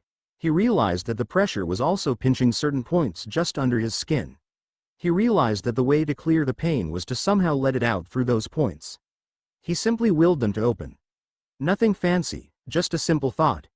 And, like a magical genie was hearing and granting Goku's every frickin' thought, the 361 tenketsu present on his body all simultaneously opened. Like the floodgates of an overfull dam, chakra burst forth, enveloping his entire body, and flowing outwards in random directions. It was a wild flow, completely uncontrollable. The entire apartment shook with the aftershocks. The ramen cup had already fallen over, the soaked stale noodles were strewn over the bed sheets. With a start, he realized that he had to shut off the flow. Using sheer willpower, he separated the physical and mental energies, making the mental part flow back through separate pipeline vessels back to his mind, letting the physical stuff seep back slowly into his cells. He took a deep, shuddering breath. The entire bedspread was covered with ramen goop in his sweat. He stood up, removing his clothes. That would be his third bath of the day. Rolling up the bed sheet into a ball, He tossed it out of the window. It was now his landlady's problem.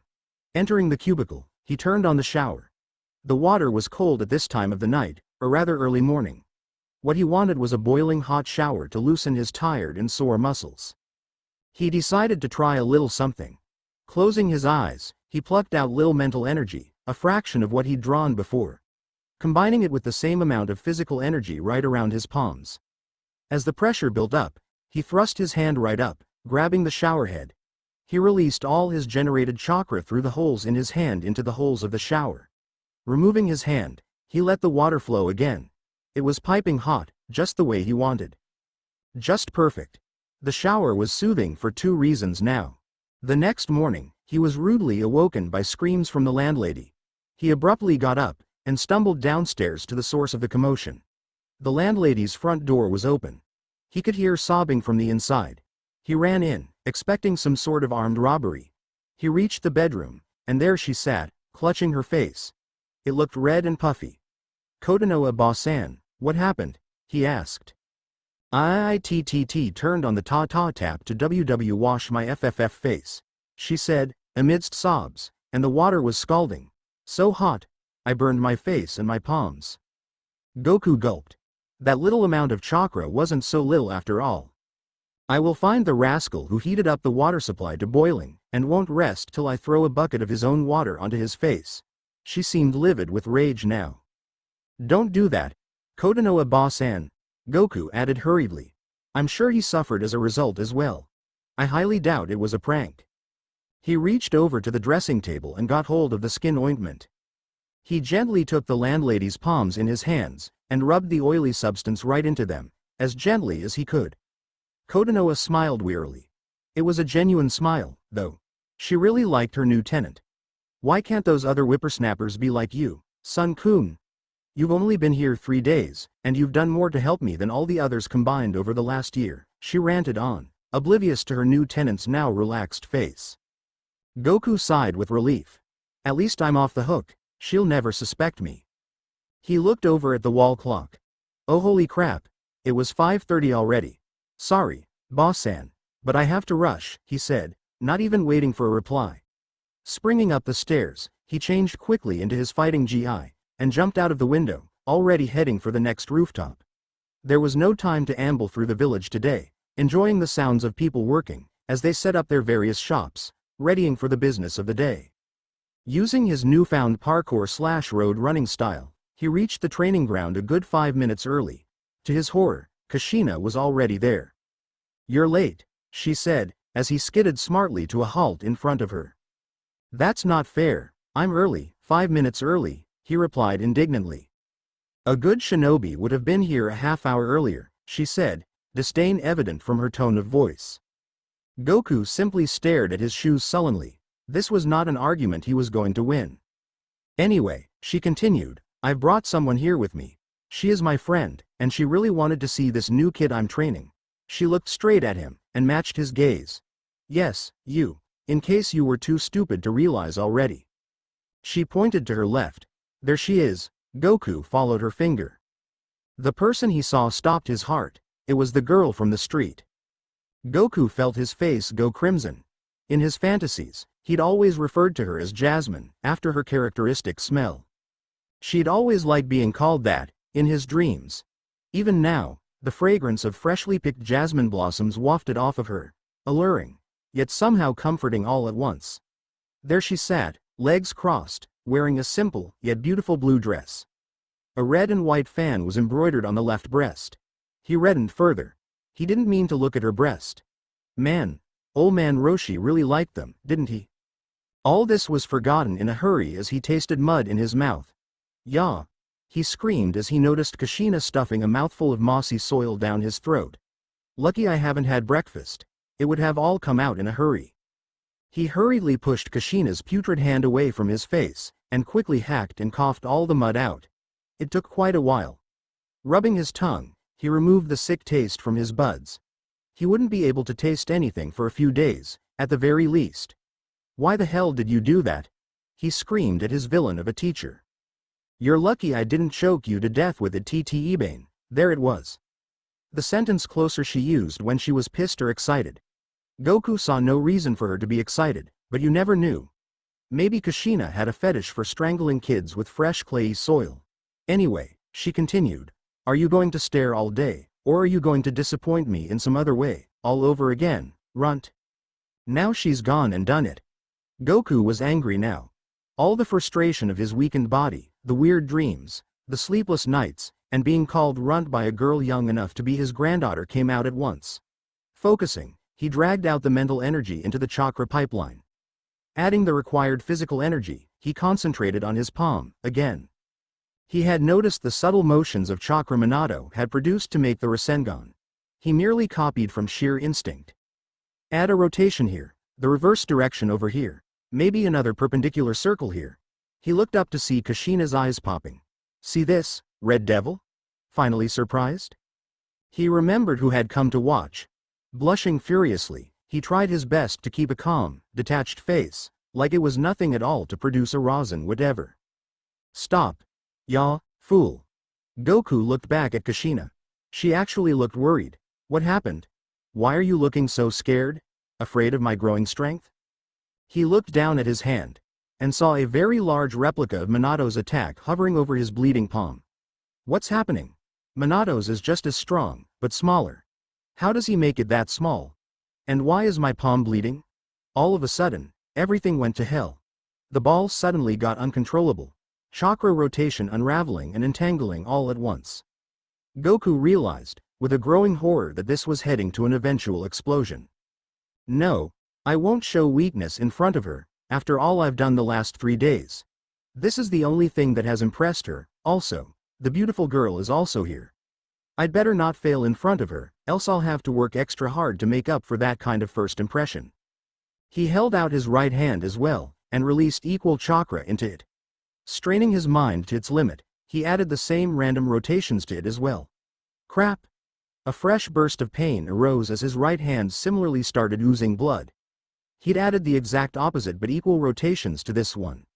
The result was that he now had 2 huge mirrored Rasengans in both hands, about to destroy more than his hands if he didn't act fast. Lifting his right hand, he brought it over to his left side, and reassumed a well-remembered stance. Letting both the balls of chakra mingle, he waited until the rotations synced. The opposing motions of the 2 Rasengans meshed together, creating a very effective gear-like system. It pumped the chakra from in between the intersection of the 2 balls, creating a common current of chakra that pushed forwards on the tips of his fingers. He waited, counting mentally. Ka, me, ha, me. Kushina looked completely freaked out now. As for his dream woman, she looked on, enthralled by this 13-year-old managing not one, but 2 examples of a Jonin-level technique. Goku fed on the confidence that gaze gave him, and gathered the power, and, like a flash, it hit him. Ideas begun to sprout in his mind, ideas of chakra control and usage, and a myriad ways in which the advanced jutsus Minato had shown him could be performed. Also, he realized, much to his pleasure and surprise, that most of the seal formations were plain useless in a lot of techniques. Dend have mercy, I'm a freaking genius, ha. Mother of fucking God. Kushina saw the bluish-white beam come out of the kid's hands, and decimate the trees surrounding the clearing a good 100 meters away.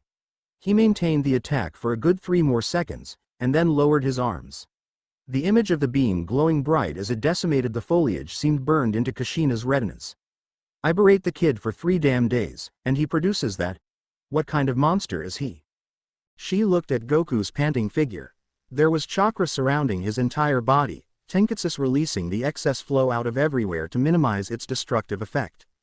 He isn't doing this out of experience, this is sheer instinct. Only partly wrong, for Goku had a crazy amount of past experience, except the energy-providing substance was different here. She noticed Minato running over. It was time for the official training to begin, for it was 7 in the morning. Minato made it a point never to show early or late. He was here at 7, perfect right down to the millisecond. Kushina had often used him as an alarm for their Chunin written tests. Although, here, it meant that he had missed the event of the day. He slowed down, walking over to Kushina. What happened here? Why do you look shell-shocked, Kushina? Minato glanced around, saw Kushina's friend sitting on the rocky outcrop, and greeted her. How are you doing, Makoto? Kushina noticed Goku's ears prick up, and saw his lips curl into a sly smile. Whoa! He's looking all creepy. What's this all about? Ah, but I will find out. I'm fine, Minato-san, replied the Uchiha. I just came here to see how Kushina's new student's training is going on. Wait. Kushina's new student? Minato cast a withering glance at his girlfriend. He's my student, actually. He seems more at ease with her than with you, Minato-san, if I may say so. She gave Goku a glance out of the corner of her eye, and Kushina actually saw the boy attain nirvana right there and then. Never mind that, Minato's face was resigned. What just happened? Kushina gulped. Took a deep breath. Our boy just skipped over a few steps in his training. Goku winced. She even made that sound like I've done something horribly wrong. Now that that little scare is over, what in the world is wrong with you, you little runt? Kushina's face was as red as her hair. BBB but. Goku whimpered. Are you crazy? Trying such an advanced technique at your level? You don't even have a level yet. I'm not even going to ask who taught you all this chakra nonsense so early in your training. She paused intentionally, giving Minato a disdainful glance. Minato looked even more confused now, given that he didn't know jack shit about what had happened. All resistance was futile. Goku hung his head down to his toes, exuding shame and sorrow. He had found that that particular pose worked with even the harshest of people. Vegeta, for one, had fallen to its sheer pathos. He just waited calmly, waited for Kushina to succumb to pity. Although, in all probability, she just might not. She is an emotionless slave driver after all. Just what did Goku do that was so bad? Minato asked. See for yourself. Kushina pointed towards the destroyed trees to her left. Minato saw the carnage, and still nothing even flickered, so he broke a couple of trees. What's bad about that? HMPH, Kushina gave an exasperated sigh. He got those trees down without moving from that spot. You mean? Minato's eyes widened. Kushina nodded. Finally, my ever-so-slow boyfriend gets it. He did that with kunais. From this distance? Sheesh. Why am I going out with him, anyway? The answer rose to Kushina's mind. The beautiful, moonlit night, him carrying her in his arms, having saved her from those Kumogakure shinobi, him complimenting her hair. No. Not the time for teen fangirling. She walked up to Minato, grabbed his stupid head, and shook it wildly. Why are you so retarded? The runts learned how to use chakra, you fool, she said. He managed to make almost a perfect Rasengan on what looked like his first try, made another, and created some beam that he then launched to decimate that flora there. Minato's jaw hung till the floor. CHCH chakra in just one day? But we checked. His tenketsus were completely closed yesterday. You mean he learned how to mold it and got such fine control over it in one night? Yes. And I was just telling this stupid kid to not go stomping over the learning curve. Goku saw both Minato and Kushina agree on that last point. I'm doomed. Just the hanging head won't work now. I'm probably going to get just the hanging part. How is learning that fast a bad thing? All conversation ceased. Everyone turned to face Makoto, not willing to believe that she had just said. It's probably not my place, but what he did was impressive, she continued. But he could have killed himself and us both in the process, Kushina argued. He didn't, did he? After all, it's the final result that counts, not the method, Makoto added, eloquently. Again, it's not my business, but shouldn't you be telling him how to control his chakra, instead of wasting time berating him for a genuine oversight anyone in his position could have made? You were specifically telling me how little time you have before Minato takes him on missions, weren't you, Kushina? Kushina was speechless. It was an irrefutable argument. I really can't say anything. The boy's progress is stupendously fast. Minato smiled. It wasn't a very common sight, seeing Kushina stumped by someone else. Well then, let's get on with the training today, shall we? He looked at Goku. The boy had tears in his eyes, tears of extreme joy. He nodded, grinning like a maniac. Okay. Goku. Kushina seemed to have recovered her poise. Give me 501 finger push-ups, now. Yes, ma'am. Goku dropped down, completely pumped by that thumbs up from Makoto. Kushina slowly walked around Goku, checking form and technique. She didn't need to. Goku never cheated in workouts. After this, You will sprint and race me from this end of the training ground, through the forest to the other side. God forbid you lose that race, because I shall give no quarter. Nor will I go easy on you. Come on, faster, you runt. Goku smiled, and sped up his routine. The morning and early afternoon passed uneventfully. Kushina pressed Goku to his limit, and he obliged, beating even her strictest standards. Not bad, she admitted to herself rather grudgingly. As the sun began to approach the tops of the trees to the west of the great hidden village, Kushina called a halt. Goku panted, barely able to walk and breathe at the same time. Today wasn't so bad, Kushina actually seemed nice, mused Goku, as he huffed and puffed his way back to the central courtyard of the training grounds. His entire body ached from the harsh workout, but he didn't mind. He knew he'd surpassed all his records from the last 3 days. Kushina hadn't said anything, but he sensed satisfaction in her body language. The reason for this exceptional show was the girl who had stayed and watched his entire schedule. Makoto had been totally interested in everything Goku had to do, including the not-so-interesting 15-minute plank. There was no movement, just him lying there, body rigid and shaking from the sheer stress on his abdomen. As he stumbled and fell in front of his original sensei's feet, he couldn't help but wonder what she had in mind.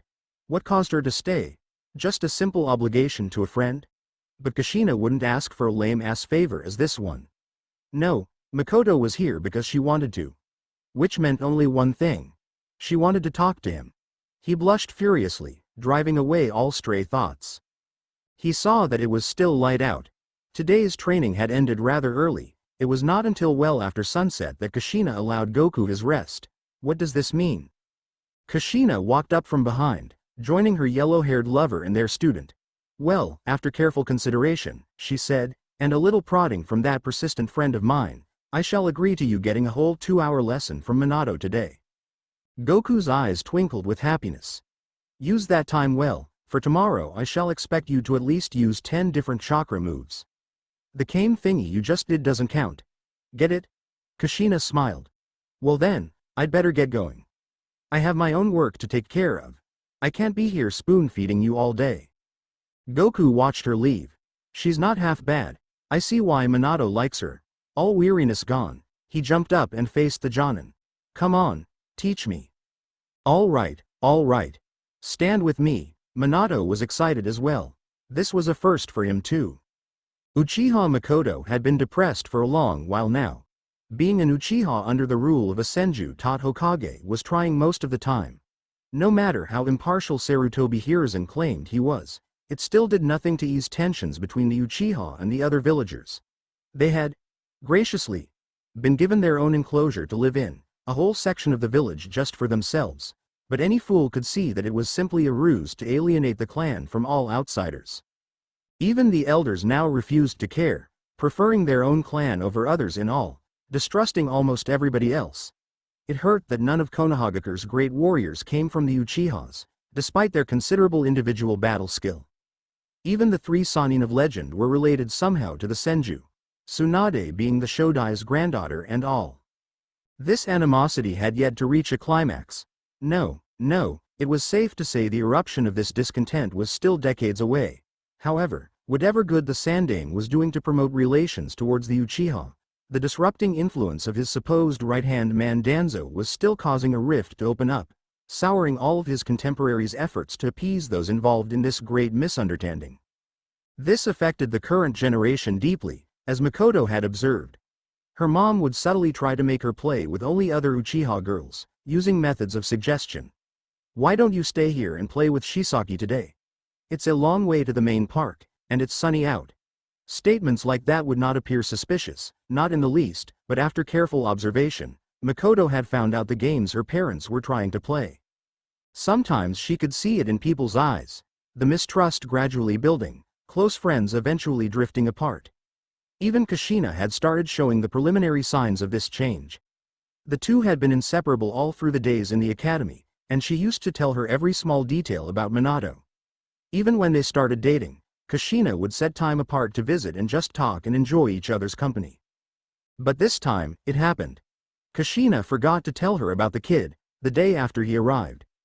It seemed innocuous, at the time, but it was a first. She told her only yesterday and she didn't seem sheepish enough that she had left out such a huge moment of her life from their conversation.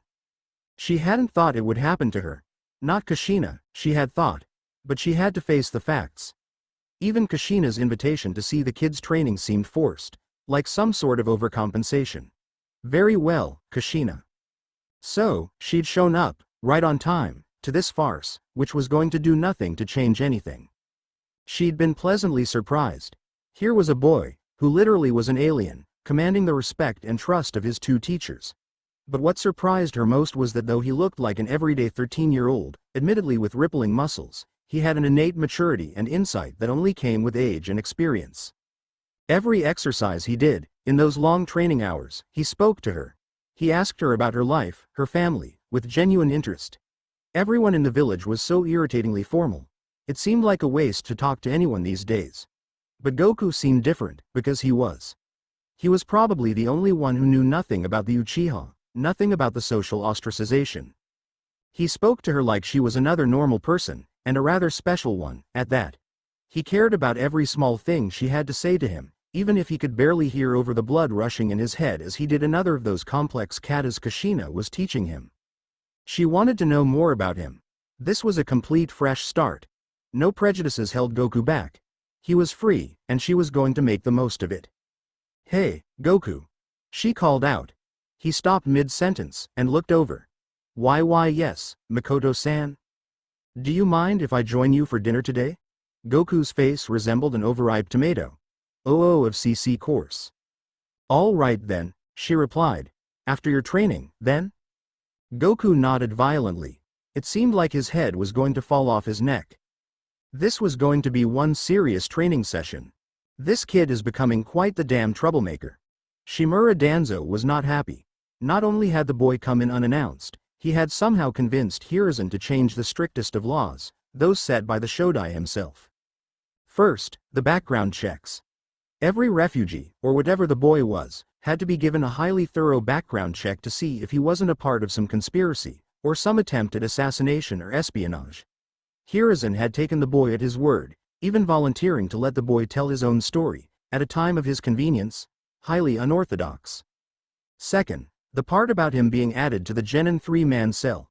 The concept of 3-man cells was ideal. 3 was large enough to fend off most attacks, yet not too large to be unwieldy and out of control. Minato liked the kid. He would definitely favor him over the others. As if these weren't enough, he was now familiarizing himself with the Uchiha. Danzo had absolutely no love for that traitorous clan. Sure, they had their uses, but only as living, breathing, Sharingan-using weapons. This kid was showing great potential as well. What if he got relations between the Uchihas and the village to improve? That would be a major disaster. The kid needs to be exterminated. He's gotten too dangerous already. The more time I spend dwelling on this, more people will notice his absence. It has to be done, tonight. The Uchiha girl having dinner with the boy gave the perfect timing. As he walked her back to the Uchiha compound, he could have her assassinated by root personnel right outside. Perfect way to get the Uchihas riled up over false suspicion. "All right, kid, it's your funeral. Here. You've seen the chakra patterns for this one. You try it out for yourself." Goku was shocked. The chakra handling and molding intricacy for a simple afterimage technique. Sheesh. Who would have thought chakra was so ridiculously tough? He wound his fingers, carefully yet clumsily forming the first seal, the tiger. It was still easier than the next 4. He mentally recollected the names for the seals that Minato had taught him. He had taken the better part of the first hour doing just that. He could feel the seals guide his chakra, directing it to the particular tenketsu, as the required technique took shape. Every seal was a constraint on the nature of the chakra, and the order as well as nature of the seals determined its eventual form. The last seal was the snake. As he twined his fingers together, Goku felt the abstract flow gain substance, gushing out of specific holes in his body, and taking the form Minato had just demonstrated a minute ago. As it solidified around the tree trunk specially kept in front of him, Goku felt a surge of excitement. His first shinobi technique was going to be perfect. Kushina would have no choice but to acknowledge his awesomeness, and a little swagger in front of Makoto didn't hurt either. PFFT. And as suddenly as it took form around the wood, the chakra held for a moment, then disappeared. Exactly what should have happened, but the trunk didn't change shape at all. Instead of resembling a lithe, muscular 13-year-old boy, it resembled a tree trunk. And it did even that poorly, given that it was a tree trunk. It was quite the anticlimax. Minato gave a knowing smile, one so patronizing and cheeky that the Saiyan felt like punching his nose in. But Makoto was here, and all he could do after that sputtering failure was hang his embarrassed head down like a ripe tomato hanging on a plant. "Don't worry, Goku," Minato said, his reassuring voice still not matching his smile. "No one learns this as fast as you are right now." He took a deep breath and continued. "Let's go over the things required to create an image of yourself. 1. The seals. They flow your chakra into the respective tenketsu required to form the underlying structure of the image. The next part, which you most likely forgot, is that you have to picture yourself in your head. This technique won't work if you don't use an image to create a likeness. So, this time, as you do it, picture yourself." Goku nodded. He calmed himself, drawing out the rouge from his cheeks. He was going to do it perfectly this time. His hands formed the seals, a bit faster than last time. He was getting better at this. Tiger, boar, ox, dog, snake. There. His mental self-image was in place. The chakra flow solidified, and formed a perfect likeness of what he'd imagined. And only as the body replacement was fully forming did Goku realize his mistake. The replacement was perfect, no doubt, it just wasn't him. Minato and Makoto both stared for the 2 seconds that Goku maintained the technique, and stared a whole minute after at Goku. For the body that had replaced the log was Goku, but also wasn't him. It was an estimate of what Goku was going to look like 20 years from now.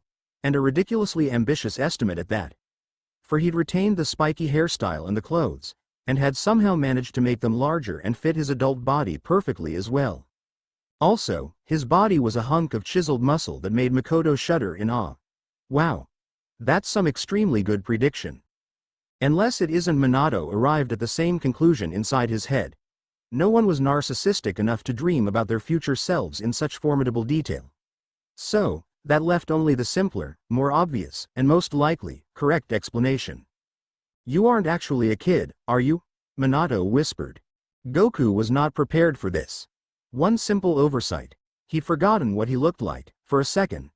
He still remembered himself as the older, almost 50-year-old man, with the extensively trained body, and the Super Saiyan strength.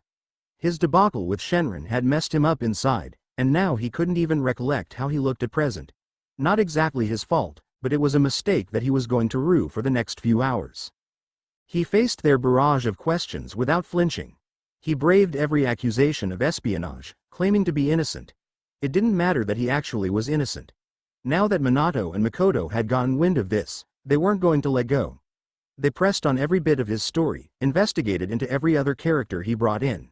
It didn't help that they had never heard of Master Roshi, Bulma, Krillin, or Chi-Chi. After what seemed like a decade, Minato took a pause between questions that was much longer than usual. Goku was deflated, his entire past out in the open. It had been a tough ordeal to bring up friends and family that he would never see again, experiences that he would never share with them again, rivalries that would never get brought up again. He was reminded, again, that he was alone. Truly alone. He hung his head, too tired and washed out to face his questioners. "I'll pack up my stuff and be on my way in a few minutes," Goku sighed. He didn't know where else to go, in this foreign land, but he knew for sure that he couldn't stay here. "What are you talking about?" Makoto's voice rang through his head. "Who said you're leaving? You are the most interesting person I've met in my whole life. The entire incident where you became a child again, the one about you coming here, I believe it, the whole of it." Goku raised his head and looked her in the eye. Minato was smiling again. This wasn't the irritating smile from a few hours ago, it was genuine. "We understand that you need a fresh start to overcome your past, and to move on once and for all," Makoto continued. "And this just means we're going to train you and treat you just like a Konoha shinobi, just like us." Goku noted the slight pause. "So, stop crying, get up, and have that dinner with me, like you promised." Goku raised his hand to his face, and gave a start. He was crying. "That's a first for me."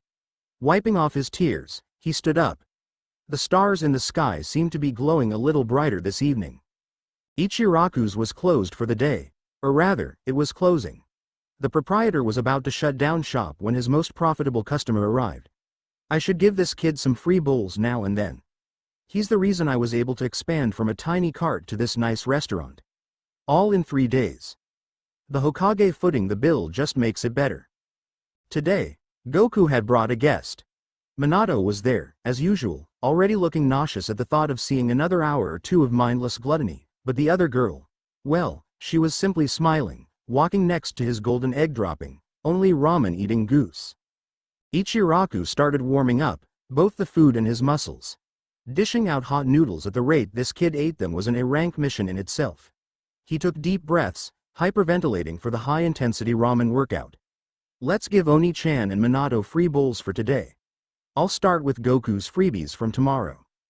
Hey, dinner for Minato and you, miss, is on the house. He motioned to the gleaming seats right next to the kitchen. Come, Goku. This time, I've done my training. I'm ready for whatever you've got. Okay. Hit me. Goku replied. Macho posturing done with, the chef quickly got down to business as usual, and his gleeful customer, having accepted the challenge with just as much gusto, started wolfing down noodles and hot soup like his life depended on it. Makoto quietly picked at her bowl, content to watch the 13-year-old indulge in one of the most nauseating experiences ever, and simply smiled. So you really are older than you look. That's why I felt like you understood me. Also, the clean slate thing still holds, so I look forward to keeping your acquaintance, Sun-kun. Minato silently ate his bowl with closed eyes, leaning slightly to his left to avoid collateral damage from the carnage going on to his right. After the dinner, Ichiraku personally escorted his money-making machine out of the establishment. Minato let out a polite, muffled burp, while his protege roared his belch out with no respect for etiquette. Well, I'll be seeing you tomorrow, Goku, Minato yawned. It was late, after all. All right. Goku smiled. Just one thing. The smile was back. Goku stiffened, his primal instincts all tingling.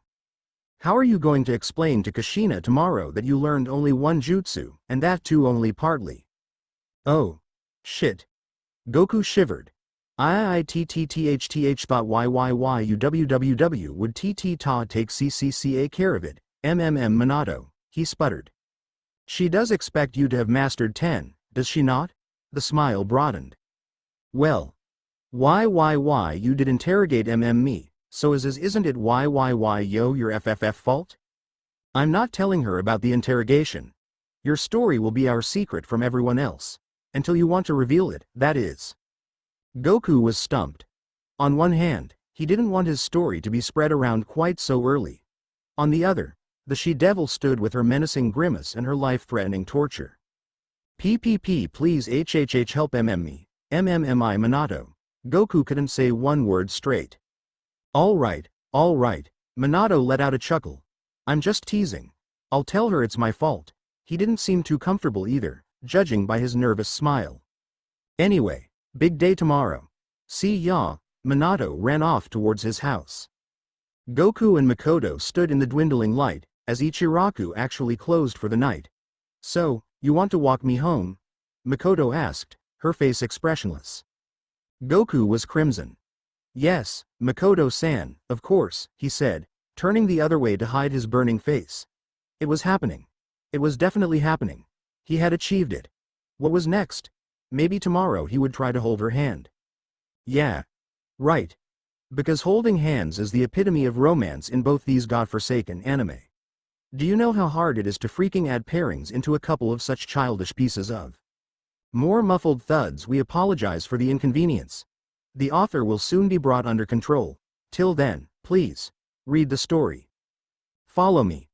Makoto led him along one of the many alleys surrounding the junction where Ichiraku's was. Goku simply nodded and followed. After a while, it became obvious that they were leaving the central part of the village, going further into the outskirts. Where do you stay, Makoto-san? Goku broke the silence. My clan has a special enclosure, just for us, Makoto said, the fate of the Uchiha running in constant repeat through her mind. She gritted her teeth. The village thinks we're special. But don't important and special people get to live in the center of the village? Like how His Eminence stays in that big HQ building or something? We're special in a rather different way, Sun-kun, she was dreading this part. She was going to have to tell him the tale of the Uchiha clan now, given that he'd shared his entire past with him. And that was going to alienate possibly the only friend she could ever have. She caught him staring at her, blushing furiously. Did you just call me Sun-kun? Goku managed after many pauses. Yes, Makoto was confused. Did you not like it? CC, could you call me that again, please? Makoto was completely lost. What do you mean, Sun-kun? His eyes shone with new happiness. He simply shook his head and grinned like a maniac. Nothing's wrong, Makoto-san, it's just that.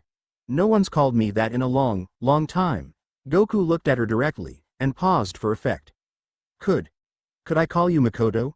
He added. Makoto let out a gentle laugh. Of course you can, Sun-kun. There it was, again. The same shine in his eyes. Goku's face brightened, and he let out a wide smile. Thank you, Makoto, he managed through his goofy grin. You've really gotten me out of worrying over Kushina destroying me tomorrow. Makoto nodded.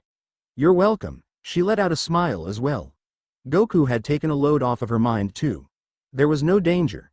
Her past meant nothing to him. She needn't hold back because he was going to be her friend despite that. She could see that now. A few seconds later, she stopped. They had arrived. The Uchiha enclosure loomed over them like a forbidden city. In the dark, the residents of one of the most fearsome clans in the world looked even more forbidding than usual. Goku was astonished. So this is where you live, huh? Kinda scary, if you ask me. Makoto simply smiled. Goku had no idea about the crap that went on inside the four walls. It had crossed scary a long time ago. It was now bordering on horrifying. Anyway, thanks for coming all the way here. It means a lot to me, Makoto said. But I really need to be going now. It's late. Of course. Goku quickly shuffled his feet, getting ready to leave. Makoto skipped over to the gate. See you tomorrow. She was going to tell him her story tomorrow. All of it. She was sure she could trust his friendship. Sun-kun didn't look like he based his opinion of someone based on their heritage. You're coming to the training ground tomorrow as well? Goku asked, pleasantly surprised. I wouldn't miss it for the world, she called out as she disappeared into the compound. Goku lingered for a few seconds, happily reminiscing on the day. Everything was awesome. Even unicorns shitting rainbows wouldn't come close to the level of happy he felt then. He turned, walking back to his apartment.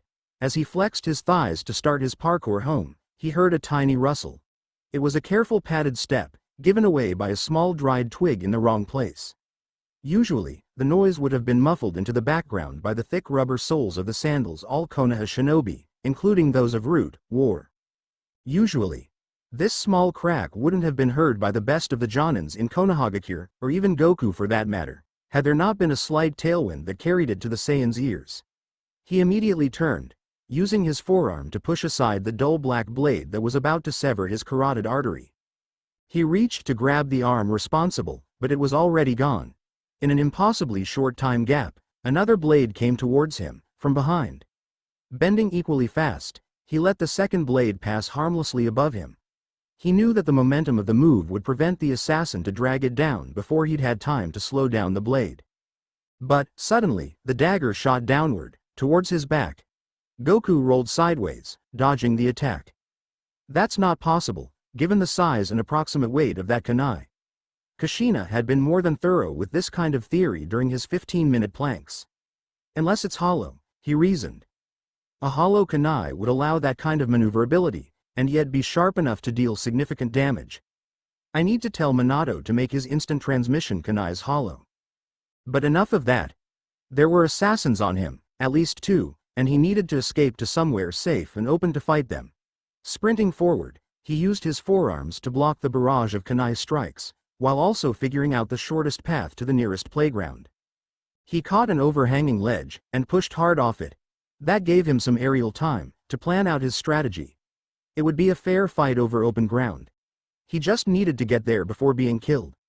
The buildings were advantageous to his opponents. They could hide in any one of these innumerable eaves and corners, and attack all of a sudden. He zigzagged through windows and balconies until he reached the terrace level.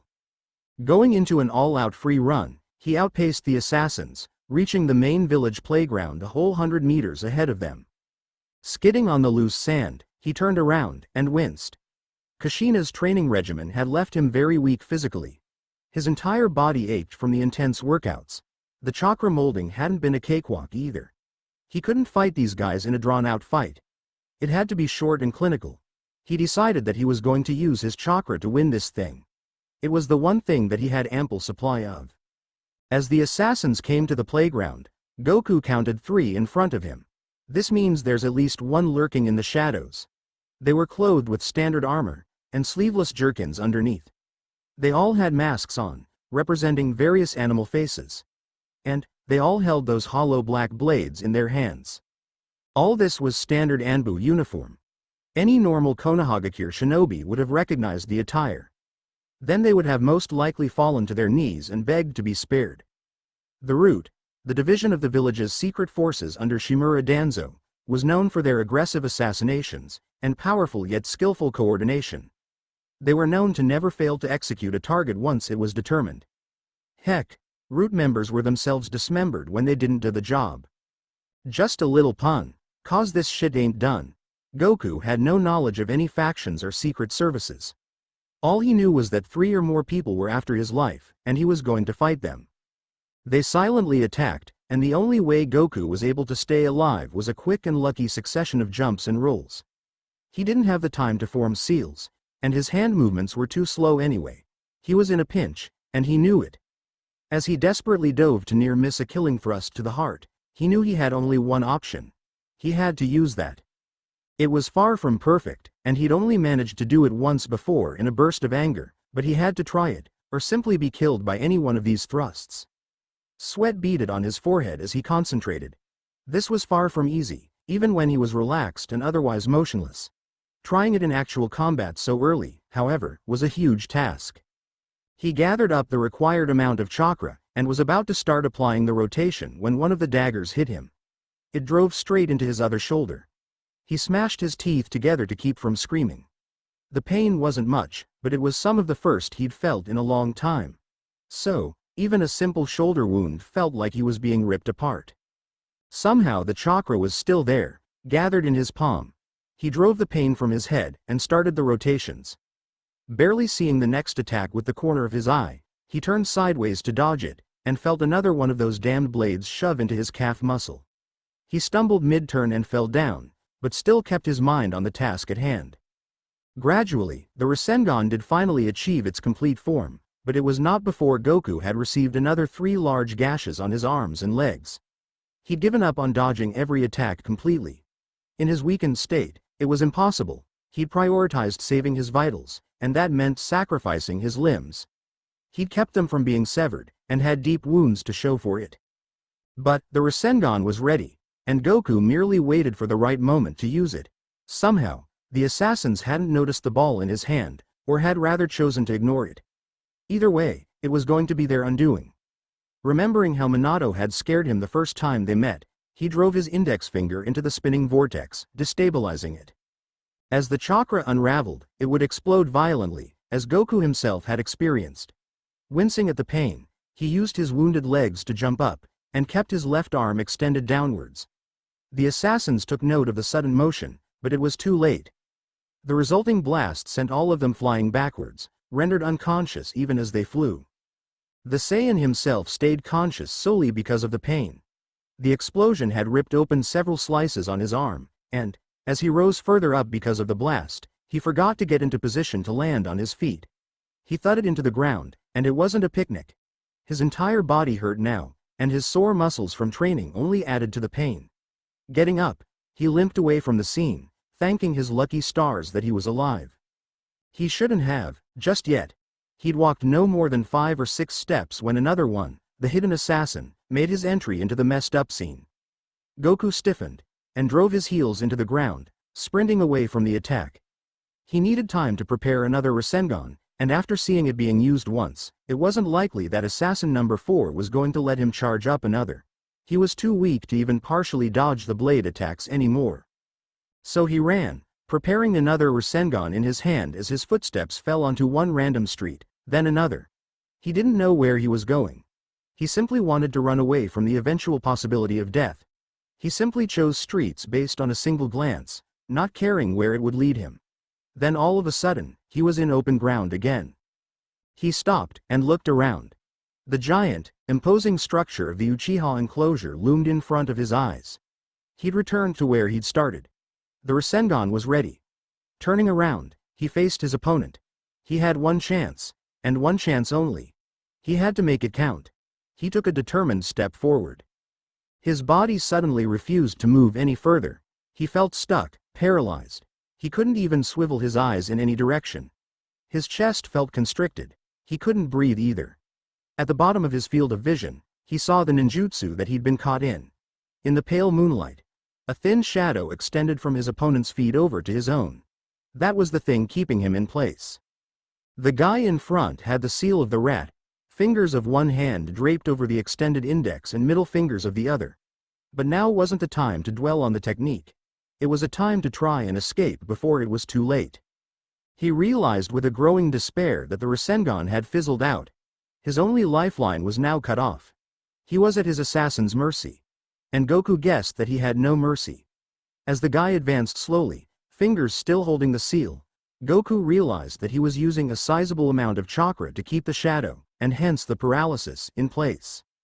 Goku struggled inside his invisible prison, struggled with all his strength. He saw his opponent flinch, just a little. But that was enough indication. Goku mentally writhed and thrashed, trying to get his nerve endings to fire, and to get his muscles to work. He was also fighting a losing battle with carbon dioxide, though he hadn't taken a breath in a while. His fight got weaker gradually, and he soon slumped down, barely conscious.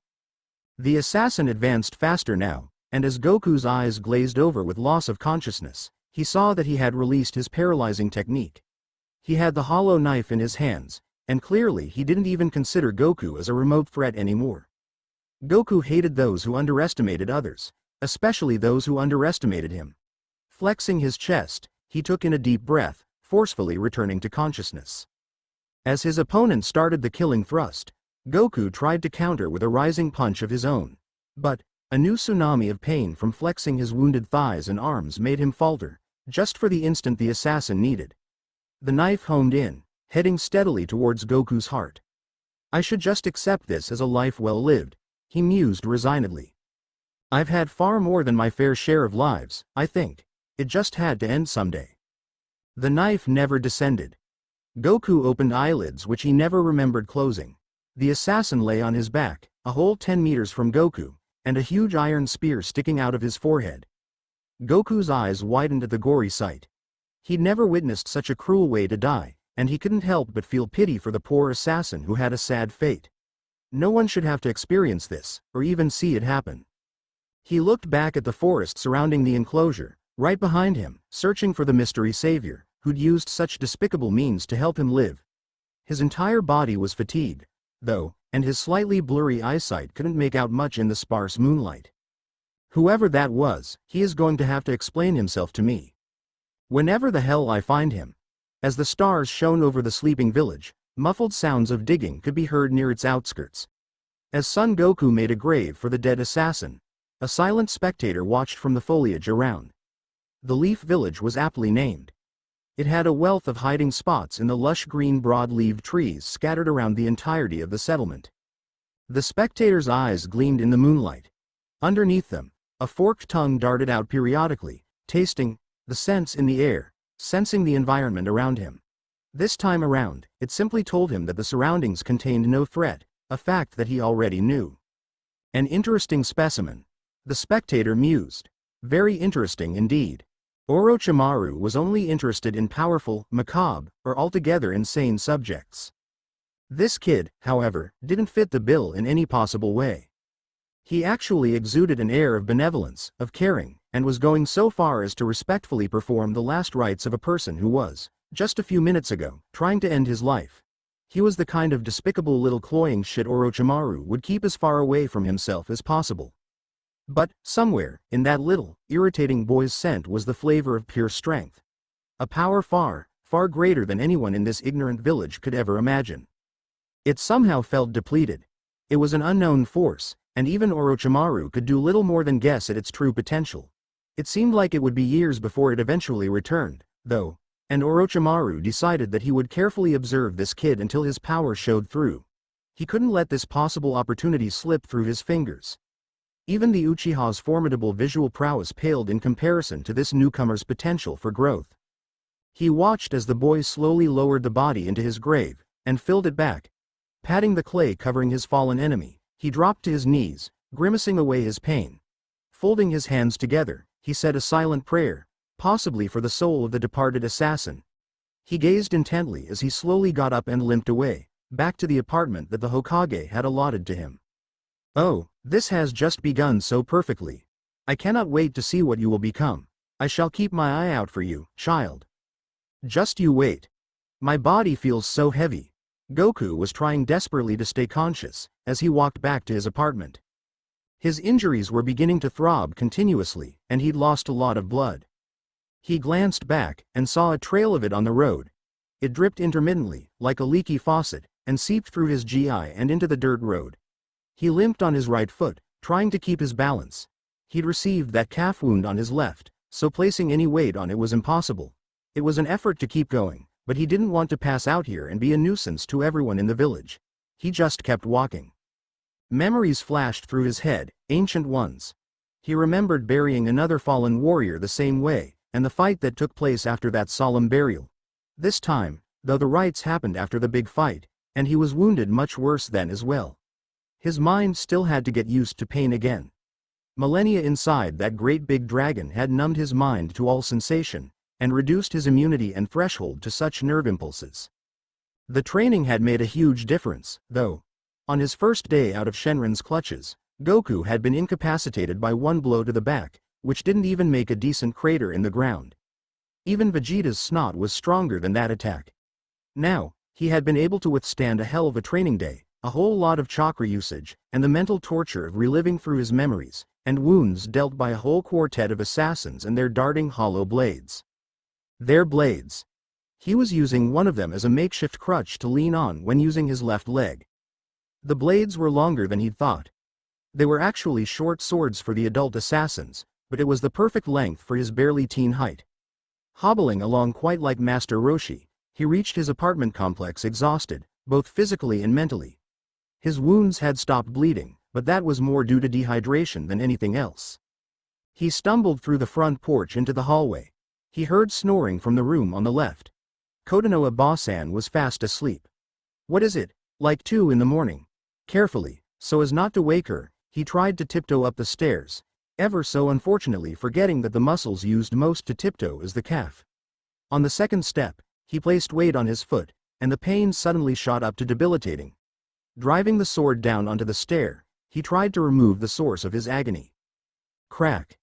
The end of the sheath drove straight through the wooden stair, splintering the wood. Goku, in his pain, had underestimated his strength. The sound was like a pistol shot. Goku flinched, craning his neck back to see if the old landlady had woken up. Nothing. Just the regular snoring, like 2 sheets of sandpaper being rubbed against each other, came from the darkness below. He extracted the sword from the broken wood, and ascended using its help, gingerly placing it on each step hereafter. Back in his room, he bandaged up his wounds, using gauze from the first aid kit that Kushina had wisely given him. One of the rare moments that I'm thanking her, huh? After he was done, he flopped down on his mattress like a dead fish, too tired to care about changing or cleaning up. Sleep, however, was hard to come by. Even when so desperately fatigued, his mind kept bothering him. Those 10 jutsus, 9, rather, were boring a hole in his brain. He was too tired to move, and in too contemplative a mood to fall asleep. The complete ninja handbook lay right next to him. Using his non-injured hand, he lifted it to the light and started studying. I can't have Minato take the blame for what was clearly my mistake. Let's see. Body replacement technique, transformation technique, clone technique. That's all? Only 3 basic techniques? Kushina wants me to do the advanced stuff by tomorrow? That slave-driving devil? He flipped through the last few pages. Kaden Gokyaku no Jutsu, Raiden Kaminari no Jutsu, Sweden no Jutsu. These were all elemental techniques, and all prerequisites stated that the chakra needed to have a fire nature, or water nature, or lightning nature. Or wait. What's this? Chakra nature? Fire? Lightning? Water? I haven't learned about this yet. He started memorizing the seals for the techniques with a frown on his could simply apply the nature part as and when Kushina taught him. While flipping through the book, a single sheet fell out of it and landed on his stomach. Keeping the book aside, Goku lifted the page and studied it carefully. Secret Ninjutsu, to be learnt for tomorrow, was the title. There was a tabulated list of jutsus that didn't need chakra nature to perform at all. Goku read off the first name. Kachiyose no Jutsu, he spelled out from the script. Some sort of summoning. It doesn't say exactly what gets summoned, so maybe we have to imagine it. That's so cool, I know, I'll just summon a snack. Some cup ramen would be heavenly right now. And the night passed by in a flash. Shimura Danzo was both infuriated and pleased that night. On one hand, his 4 root members had failed in assassinating a mere boy, with no actual ninja training at all. A godforsaken 13-year-old, who had single-handedly blown back and incapacitated 3 of his minions, and killed a 4th with quite the savage blow through the skull.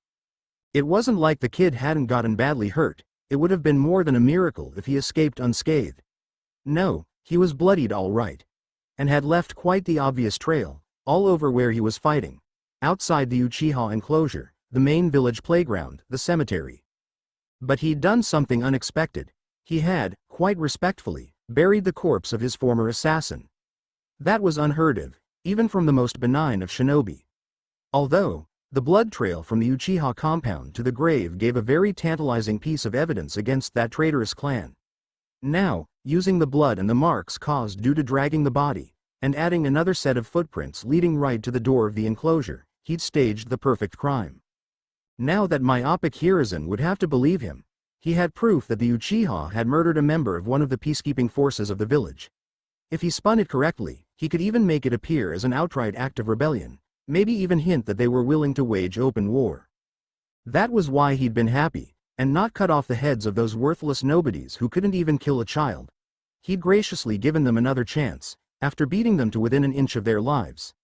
They had been reminded that another instance like this would not be tolerated.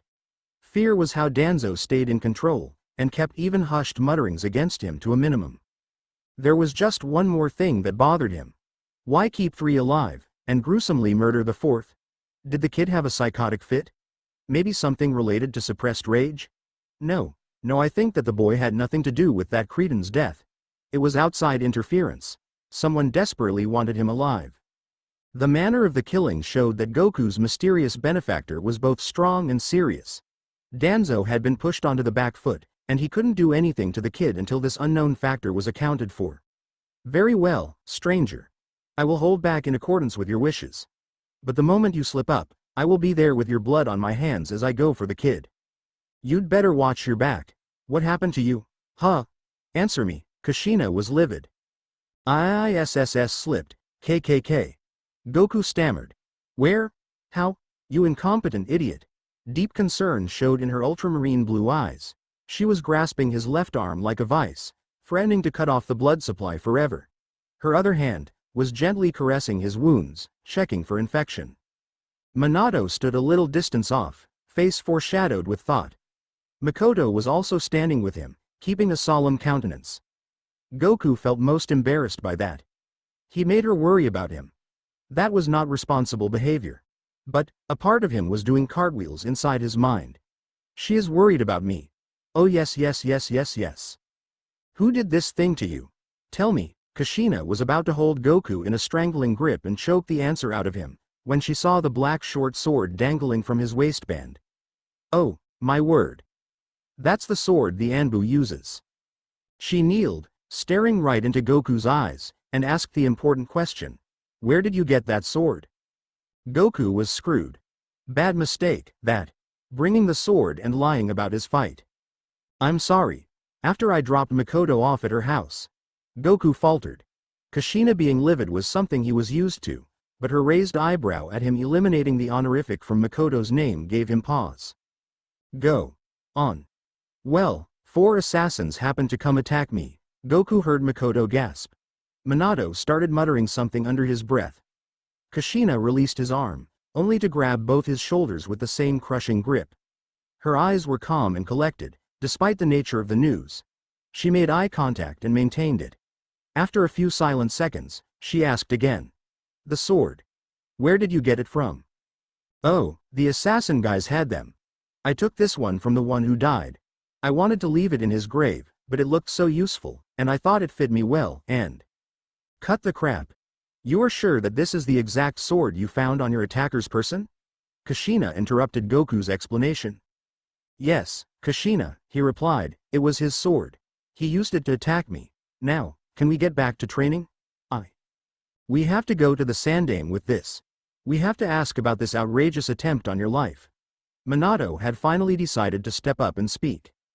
Yes. I'm formally putting your training on hold until we find out who's behind this, Kushina added, and Makoto nodded in agreement. Goku wasn't surprised.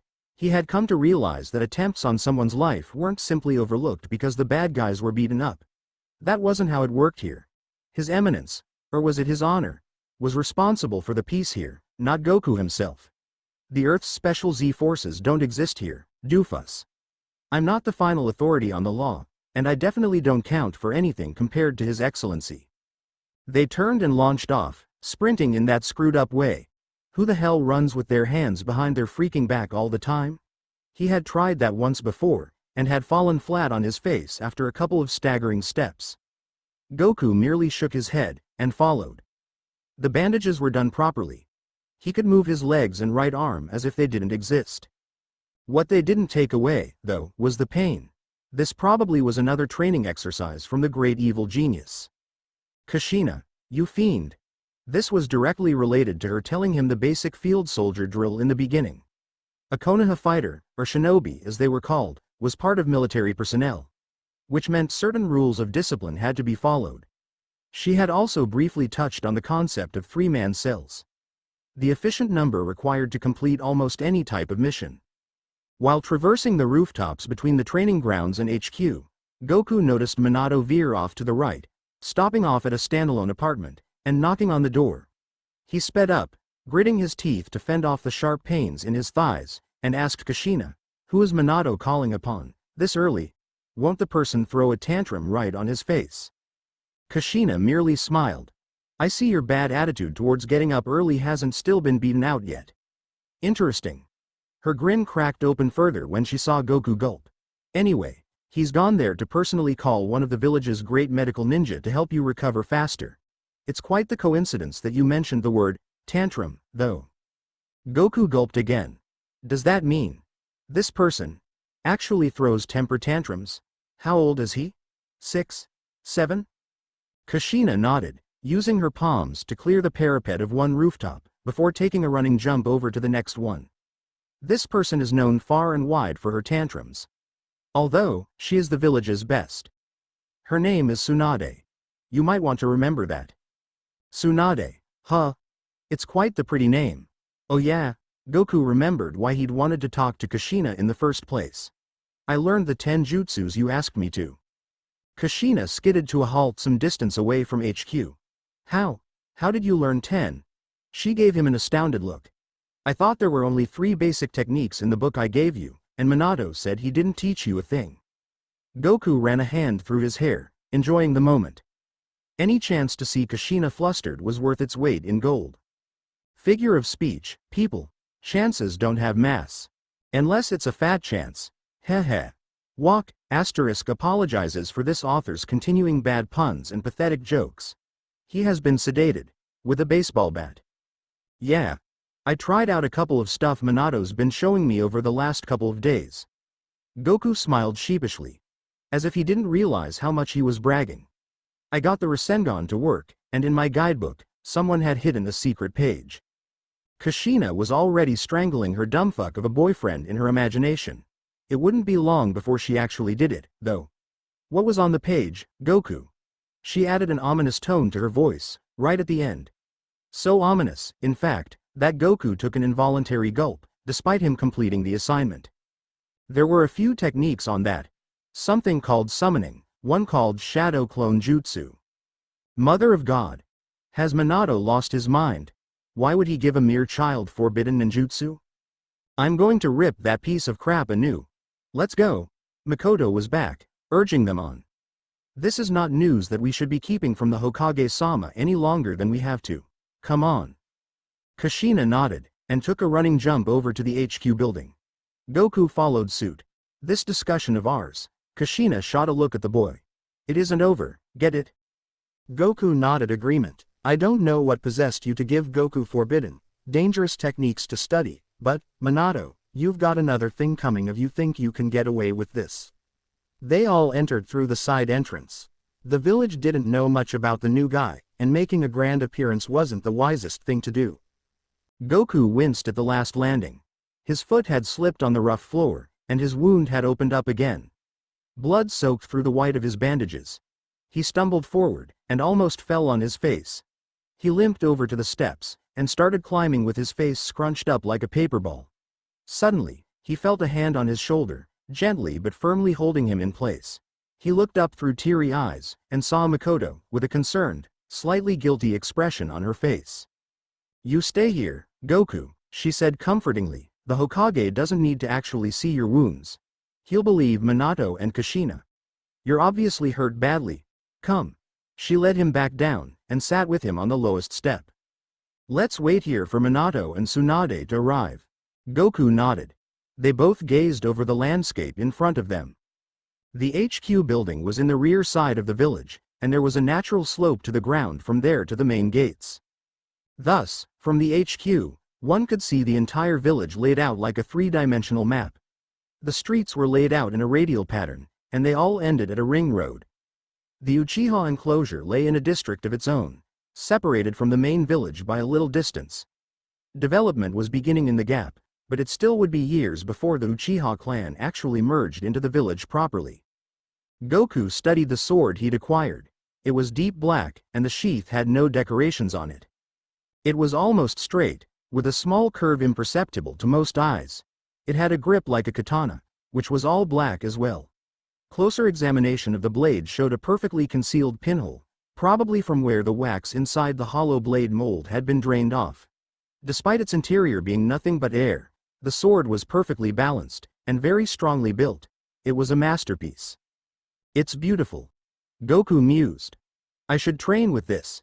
It'll serve well as my weapon until I grow taller, and maybe even after that. I'm going to be a swordsman. After Trunks and Gohan. Who'd have thought that? You can't just write this stuff. Let me see. Makoto held out her hand for the sword. Goku gave her only the sheath. He wanted to hold it, to try it out. Gripping the strangely light blade with his left hand, he swung it sideways, like a slash. As he completed the stroke, he tried another one. A downward cut, straight through. He imagined an enemy being sliced right into half with this. His complete body splitting into two almost symmetrical halves, falling down on both sides of his blade in a shower of blood and visceral. Oh God! He turned slightly green as he tried to hold his breakfast of slightly soured milk and leftover cup ramen down. I really can't handle this. Just the thought of slicing someone up like that horrifies me.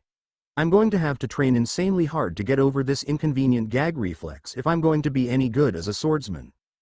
However, the hollow in the sword felt somehow empty. Incomplete, to be precise. Maybe if I just add something to fill it. Concentrating, he molded some chakra and used the tenketsu in his palms to flow some of it into the sword. The sword suddenly dropped to the ground. Goku was surprised. His arm hurt like crazy, and his biceps were bulging. He couldn't budge it. It had become extremely heavy. Cursing, he heaved again, with all his remaining strength. His tendons were rigid from the stress, and he felt the blade give a little. Suddenly, his strength left as another wave of pain arose from his recently reopened thigh wound. He dropped it, and it fell onto the paved street with a very heavy thud. Grimacing, he bit back a wild expletive as he saw Makoto looking at him. You just used chakra, didn't you? She had a stern expression on her face. It wasn't a small amount, either. I could perform at least 3 taxing techniques with the crazy-ass load of chakra you poured into that thing. Crazy-ass load? Goku was surprised. I don't even use half that much for a Rasengan, he said, eyebrows rising. Makoto shook her head. I've seen your Rasengan. Granted, You put in more than twice the amount Minato usually uses, but the sheer bulk you used now was much, much larger, she said, concern darkening her soft features. Goku suddenly realized his face was flushed. Can't I even talk to her normally now? But he knew it was not because of that. He raised his hand to his forehead. It felt a little warm. A fever. Just how exhausted am I? Makoto saw him check his forehead, and quickly placed her palm on his head as well. He was burning up with fever. It was a wonder that he was lucid right now. She'd chosen intermediate medical ninjutsu as one of her courses in the Chunin academic program. She knew that most patients with their body temperature as high as this were delirious, and usually kept flitting in and out of consciousness. Forget chakra molding. They weren't even capable of raising their hands to their mouths to feed themselves. Goku wasn't even close to delirious. He was molding chakra like a pro after 2 days of training, and wasn't even the least worried that he should have passed out by now. He glanced at Makoto, and her plainly worried face. She suddenly took his right arm in her hands. Here, let me help with that. Goku saw her as she unwound the bandage, and gasped at the wound inside. She observed the damage with a critical, trained eye, and took a breath. Suddenly, his arm was covered with a greenish glow. Goku shivered as he experienced the extremely weird sensations associated with healing. A process that usually took weeks was being fast-forwarded into the space of nearly a minute. Torn muscle fiber was rejoined, the tendons were reconnected, and the cracked bone was knitted back. Also, like a magic wand, his skin suddenly stretched, and covered his gaping gash. The green light faded slowly, and then it was gone. Goku was amazed. The chakra flows he'd witnessed were no simple task.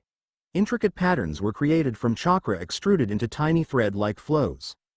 There were successive such mosaics of patterns, and each performed a particular function.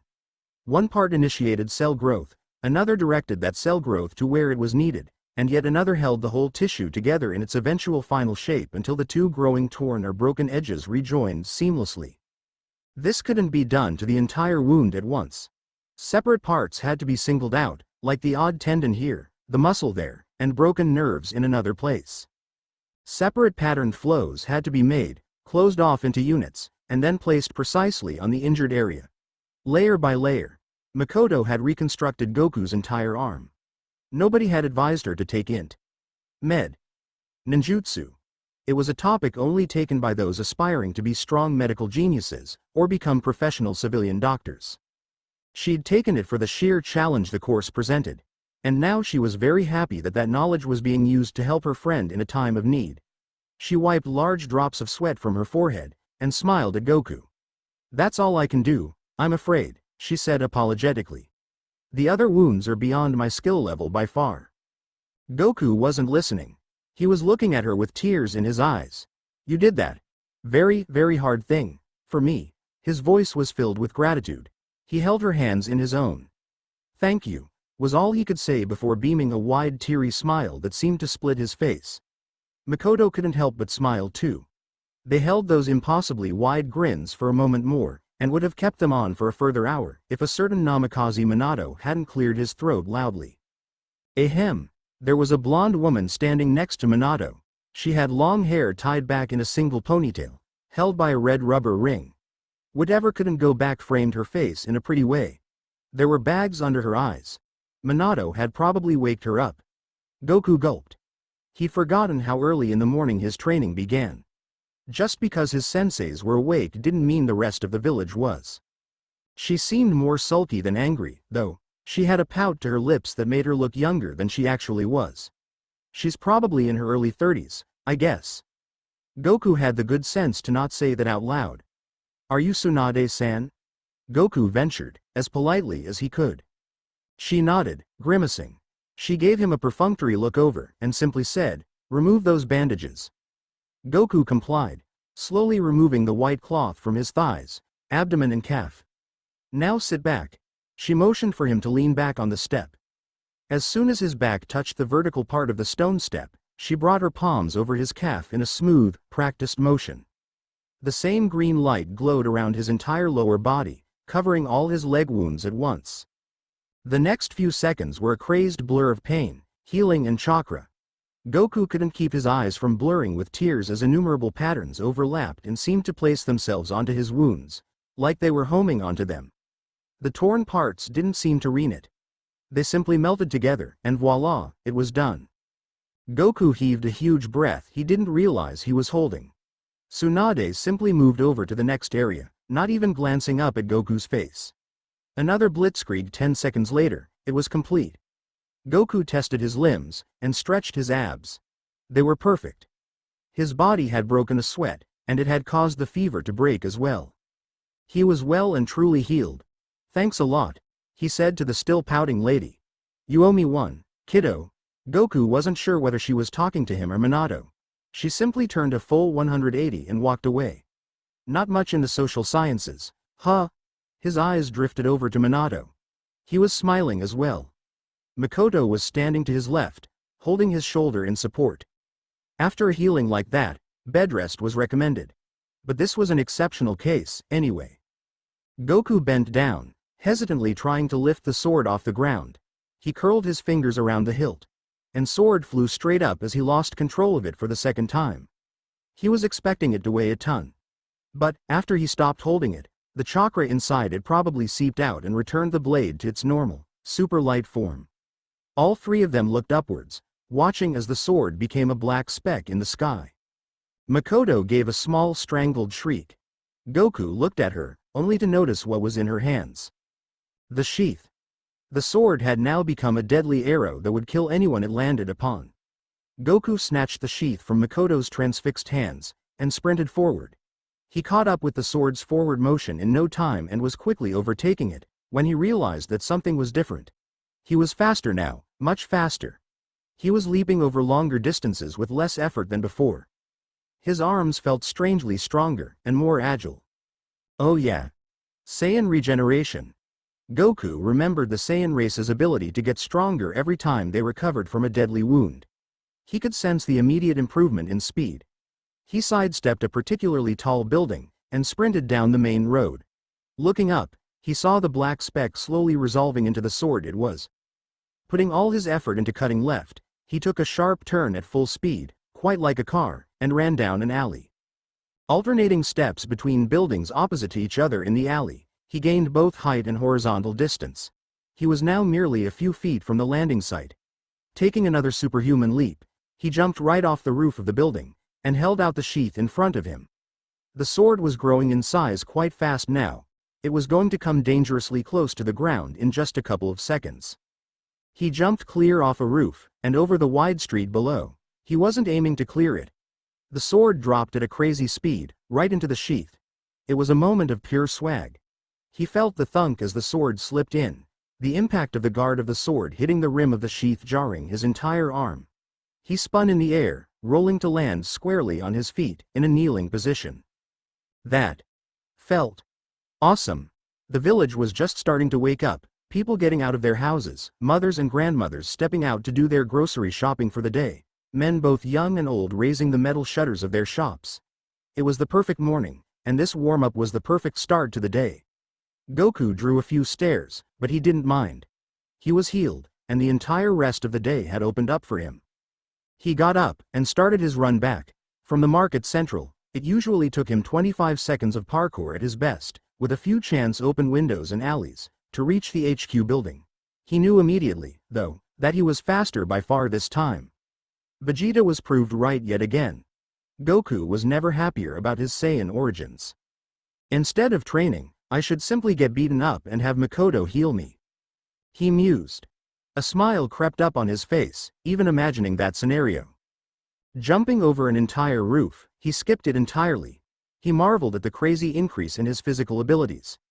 He usually landed in the middle of that one, and took another step.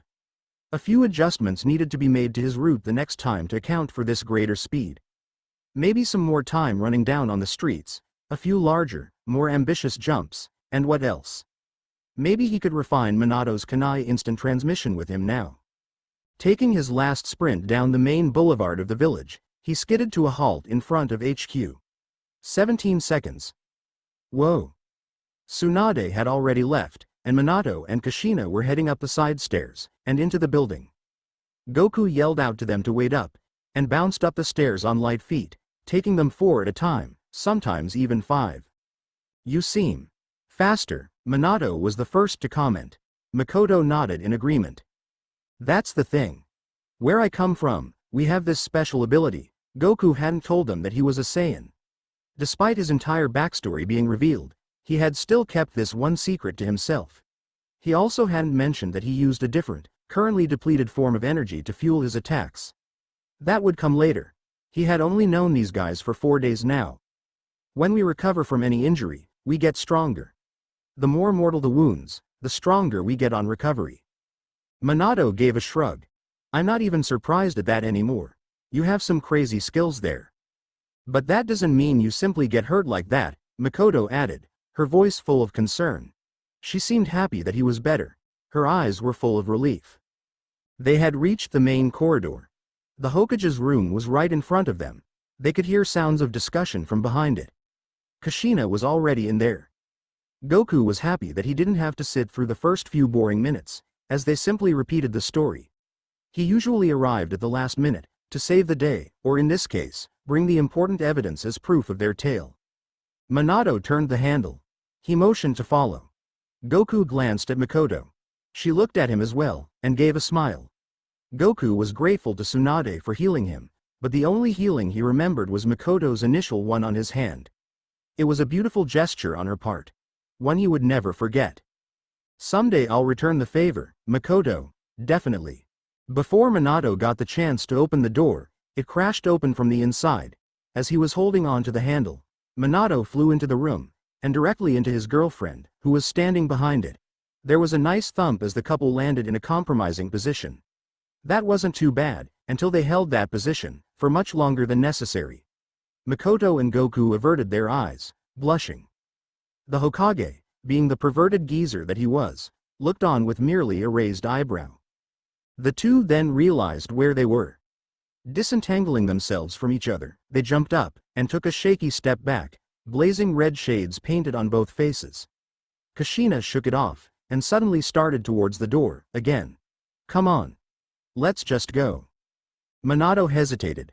But Kushina whirled around. It's not about that, okay? She wasn't blushing anymore. I just can't see that old fart's face again, Ebane. She rushed out of the room rather angrily. The remaining 3 shinobi turned to look at their leader, who didn't say anything. He simply rested his chin on the backs of his hands, with his elbows on his desk. He hid his eyes behind his large cage hat and said nothing. Minato realized that Kushina had just had some sort of disagreement with the Sandame. Come on, Goku, Makoto. He motioned towards where Kushina had just rushed off to. We need to find her, and talk. The Sandame-sama isn't going to tell us anything new. Let's split up and search for her. They headed out of the door, Goku closing it behind him. Later, Your Highness. And they were gone. Hiruzen Sarutobi simply sat there, his chin on his hands, contemplating what had just happened. How despicably he'd behaved with someone who had simply approached him out of concern for somebody's life. How he'd remained as silent as a stone as she ranted on about the serious injuries he'd suffered, about how 4 assassins from his own Anbu Corps had attacked the child. How they had one of their katanas as proof. Oh, he hated himself right now. Hated the fact that he was allowing himself to be coerced into doing this. It wasn't an excuse, but Shimura Danzo had quite the broadsword hanging over his neck at the moment. He had requested that the boy and everyone involved with him be kept in the dark about the real organizer of the attack. He had asked for complete silence on the matter. Otherwise, he would use the circumstantial evidence he had to completely turn the village against the Uchiha. The blood trail from the enclosure to the playground and to the cemetery, the dead Anbu agent, the fingerprints of the new kid all over the body, and his close association with Uchiha Makoto just days after his sudden appearance into the village, with no backstory and no credentials. Oh, it was bad. Danzo had gotten himself some insane, earth-moving leverage.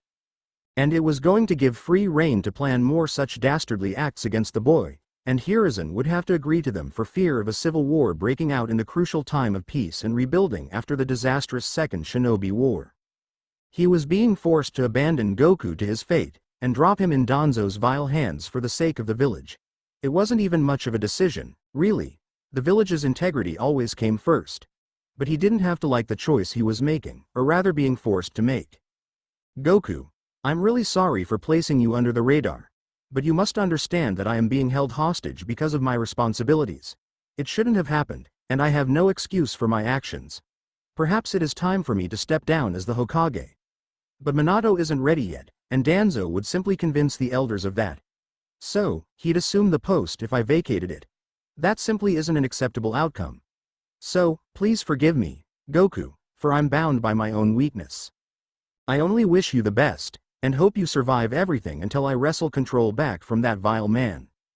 He looked down at the files again, at the 3 genins he was handing over to Minato in another 3 days. Let us simply hold still, and pray for the best.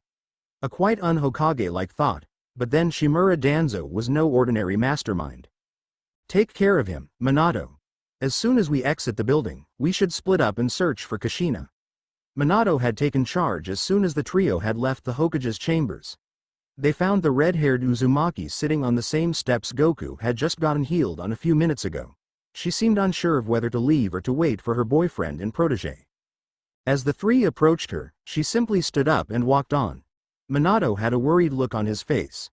What happened in there, Kushina? She simply gave a resigned chuckle, and continued walking away from HQ. Minato sprinted and caught up with her. He held her by the shoulders, and turned her around to face them. What the hell happened in there? She averted her gaze. Clearly, this was something that she both wanted to and didn't want to tell the 3. Minato sighed. She would tell him eventually. She always did. Explain yourself whenever it is possible for you to do so. Anyway, we need to continue with Goku's training. Bad idea. Mikoto and Goku both thought in unison. Minato wasn't there when Kushina had found about the whole 10 jutsus thing. Speaking of training, the dead-eyed stare from before was gone, replaced with a menacing I'll kill you look. What jutsus did you teach young Goku here? I specifically asked Fortin. She said that last word as if spitting it out. Clearly, 10 wasn't the number Kushina was ever expecting.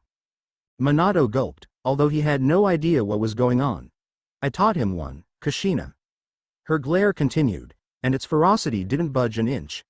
Okay, she continued in the same deceptively calm voice. So to make up for your incompetence, you give him a list of secret, forbidden ninjutsu? Are you out of your mind? I did not do anything of the sort, Minato replied, his temper rising as well. Girlfriend or not, the woman had had her quota of crazy for the day. I did teach him only one jutsu yesterday, and told him I could cover for him. The last few words came out in a strangled whisper, as he realized what he was actually saying. Cover. For him? Even Goku took an involuntary step back, but Minato didn't move a muscle. The look on his sad face clearly showed his intention to run as far away from the spot as was possible. You, his supervisor, were going to help cover up his mistake, TT Ebane. What in the world possessed you to do such a thing, TT Ebane? Is pampering his cuddly little queet face all you're good for, TT Ebane? 3 TT Ebane suffixes in a row. Not good. That last dumb-ass line I just had to say totally pushed her over the edge. Oh, this could go on forever. Minato had already tuned out the frequency of his girlfriend's voice. Suddenly, he flinched. Please do not let this go on forever. He suddenly noticed the silence around him. He paused his mental visualization of the transporter kanais and returned to the real world. Kushina was spaced out, muttering something under her breath. All her 3 companions strained to listen. It was very unclear, but some words she usually stressed while speaking were audible. Placed. Intruder. Watching. Hokage. Shaking her head, she turned to face Minato again. Come with me. We have to discuss this, in private. Minato was happy to have escaped a tiring, 1-hour ordeal. He followed, and they disappeared from the staircase they were just standing on. Goku and Mikoto simply stared. Being ditched was never a good experience, but not even involving the guy this was all about? Sheesh. In the meantime, go train with that newfound sword of yours, runt. Kushina's voice drifted lazily in the air, as if somehow brought here by chakra. Mikoto, you are his overseer for the day. Make sure he gets good enough with that blade to kick some serious Anbu ass. Goku looked over at Mikoto's surprised face. Kushina handing over her precious charge to someone other than her boyfriend was amazing in itself, but that she'd trusted an Uchiha. He saw what appeared to be a single tear of joy rolling down her cheek. Crap, does she look cute right now? The moment passed. Makoto rubbed her eyes with her sleeve, and turned to the Saiyan. Race you to the training ground? Oh, let's call it a race, if you want. Goku was casually confident. He'd beaten every one of Kushina's set goals. He wasn't losing to her anytime soon. Ready? Go. There was no get. Set. There. And with that, the Uchiha was in the lead, leaving Goku in her dust. He coughed out the last remnants of the cloud, and decided to experiment a little with his chakra. Slowly walking, he gathered his chakra at the bases of his feet. As soon as his foot was about to leave the ground, to take a step forward, he sent out a little from the tenketsu in his heel. He had released it at the wrong time, though, for his heel was parallel to the ground. All that pressure pushed his leg upwards, driving his own right knee into his face. Face crimson, he searched the street for witnesses to his full retard moment. There was a single one, a boy about his age. His gray hair stood up in about the same way that Godin had cut it. He was also wearing a face mask, covering his mouth and nose. Only his crinkled eyes, and his hands holding his shaking sides were enough to know that he was laughing his ass off. Goku ignored him. Taking extra care this time, he gave the chakra thrust at just the right time. His foot went forward, like he was running at top speed. Instinct took over, and he was sprinting away on one of the streets radiating from the HQ, jubilant after learning a new skill all on his own. Clearing his mind, he focused on his rapidly moving legs, and the road in front of him. Applying a series of well-timed chakra pushes, he increased speed drastically. His face felt dragged at the sides due to the wind flowing against it.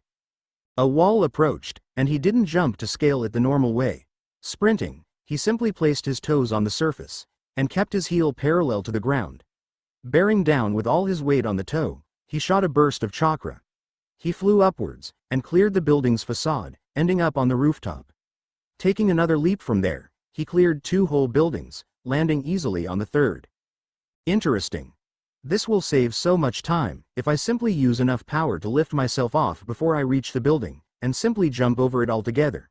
Super sprinting, yes, that's the name Goku has in his mind. Over to the next structure in front of him, he kept the sole of his foot at a 45-degree angle, and pushed. He sailed well clear of the top, and was almost over the building when he caught a glimpse of Makoto's back, a good 300 meters away. You can't win, Makoto. I'm one step closer to actually flying now. Adjusting his route to jump over buildings he usually had to run around, he shot past Makoto's slender frame in 5 seconds, long jumping off the last building before the training grounds started, sprinting like a madman over the grass, and skidding to a halt before the 3 training posts.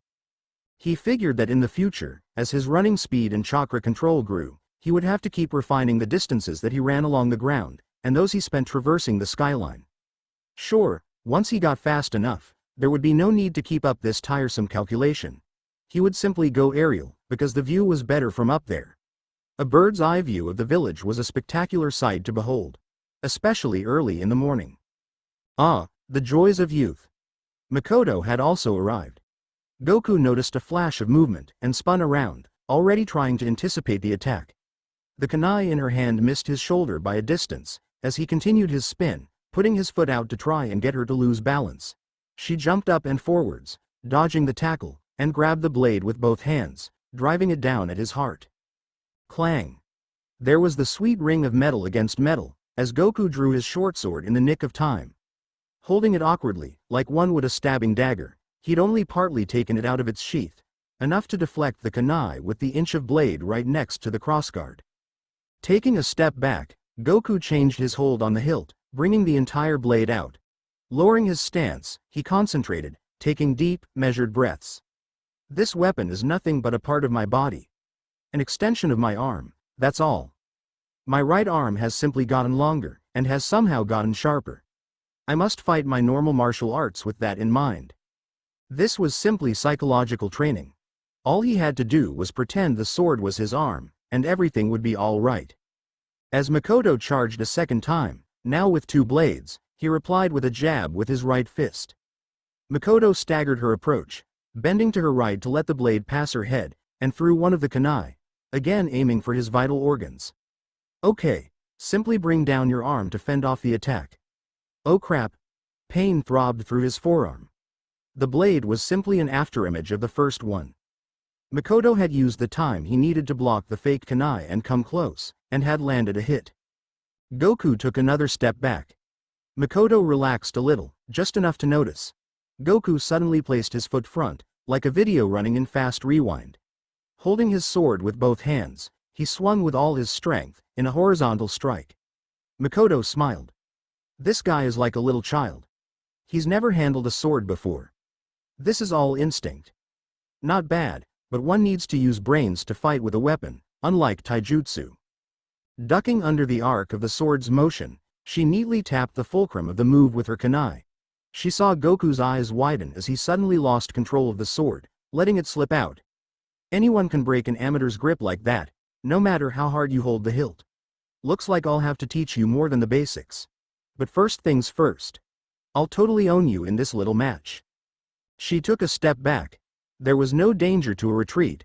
Goku was fumbling in midair to keep his blade from flying into the nearest tree. He desperately drove his arms down, and the tip of the sword dug into the ground, stopping it. He took a moment to adjust, and hefted the katana right back up. Makoto was impressed. No hesitation, I see. Oh, it'll be fun taking you down a peg. Goku was struggling. The blade was unwieldy and crude in his hands. He'd never felt so helpless during a fight before.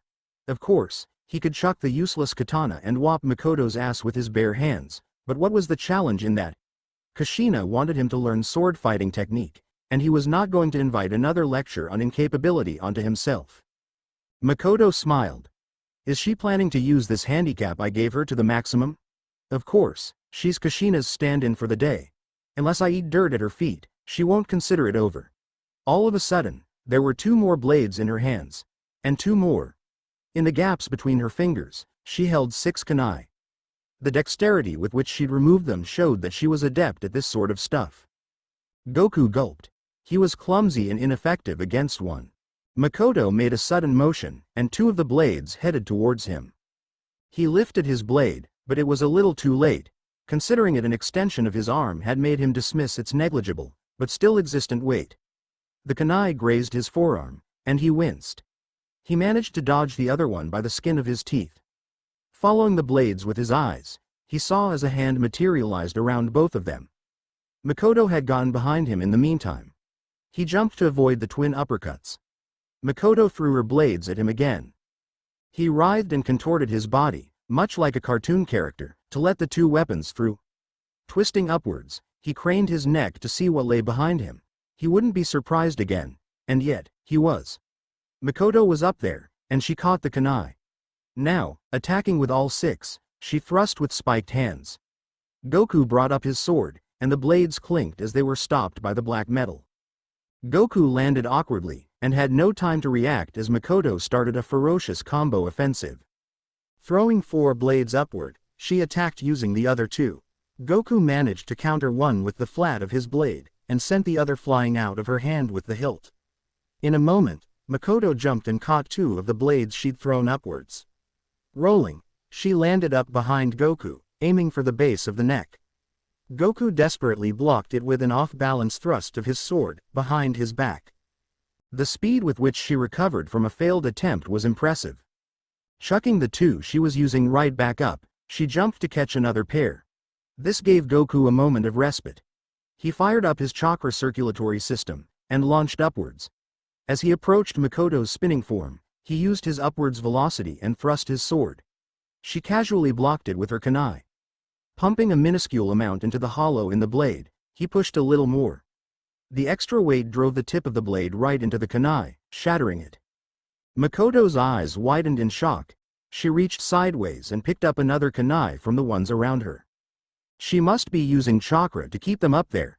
Suddenly turning, she held both her hands out, and swung both blades around. This time, Goku was ready. He gripped his sword like a vice, turned to get a good angle, and swung down, his blade perpendicular to Makoto's 2. At the last moment, he poured his chakra into the hollow. The blade was heavy. The insane momentum drove it clean through both the kunai like they were so much air. As the sword continued on, Goku cut off the chakra.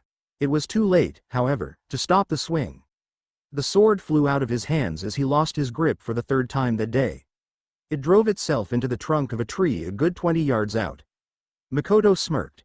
Catching the last two of the 6 kunai in the air, she pinned Goku to the ground using her torso, and held one at his throat and the other at his heart.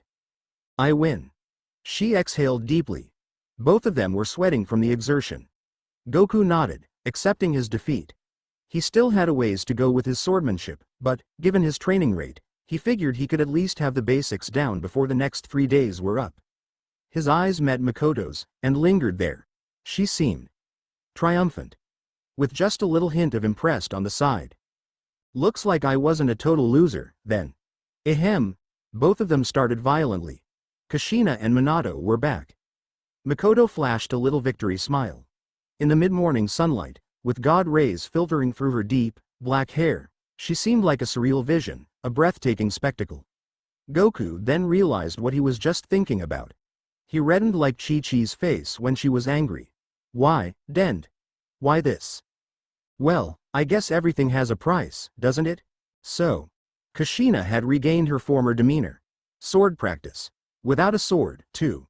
Her right eyebrow was raised, just a fraction. Makoto and Goku simply stared, not getting the reference. Kushina rolled her eyes. Oh my god. You guys are denser than my retard of a boyfriend. Goku. I expected this from you. But Makoto. Even you? Maybe a little less subtle. And by little, I mean I may have to shove it in their faces.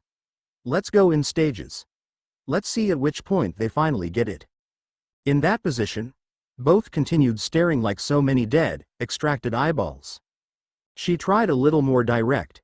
In that position, Makoto looked down, and grew vermilion. Goku, as expected, was still ignorant as fuck. Makoto scrambled off him, and stood up, unconsciously smoothing the front of her skirt. Goku simply got up, and asked like the ignoramus he was. What do you mean, Kushina? She said nothing. Just gave a resigned smile. Goku knew all too well what that smile meant. It meant give up, you ain't gonna get this shit. He went over and plucked his sword from the tree it had lodged itself in. Makoto suddenly spoke. Also, Goku, the thing where you cut my kunai in half was pretty decent. The rest of your swordplay is utter crap. Wait, cutting actual kunai in half? Kushina gave the training ground a detailed look over. Her eyes widened when she saw the pieces of the standard issue blade given to Konohagakure Shinobi. It was made of one of the hardest steel alloys known to mankind. Nothing could simply cut it. Goku obviously had done something out of the ordinary again. Maybe there was a trick to the Anbu sword that only its members were let in on. Some way to make it sharp enough to cut through that kind of metal, with the swing speed of a reasonably ordinary human. So, either Goku's not a standard human, or the blade has something special, and he's figured it out. Goku. She called out. What did you do when you cut Makoto's kunai in half? Nothing, he replied back. I just put some chakra into the hollow of the sword. It becomes unbelievably heavy when you add chakra to it, so it could cut through both of Makoto's blades at once. Kushina was shell-shocked. Until now, the only purpose of the hollow that she could think of was maneuverability. For a 13-year-old with practically no experience to figure that out, simply through instinct. Goku, you are one scary fella. No wonder Danzo's gotten his sights on you. The Sandaime had used his usual cipher when telling her about Danzo's involvement in the attack on the kid. Without a doubt, Danzo had access to that conversation, and as soon as the Hokage had used one word lightly out of context, Kushina knew her role.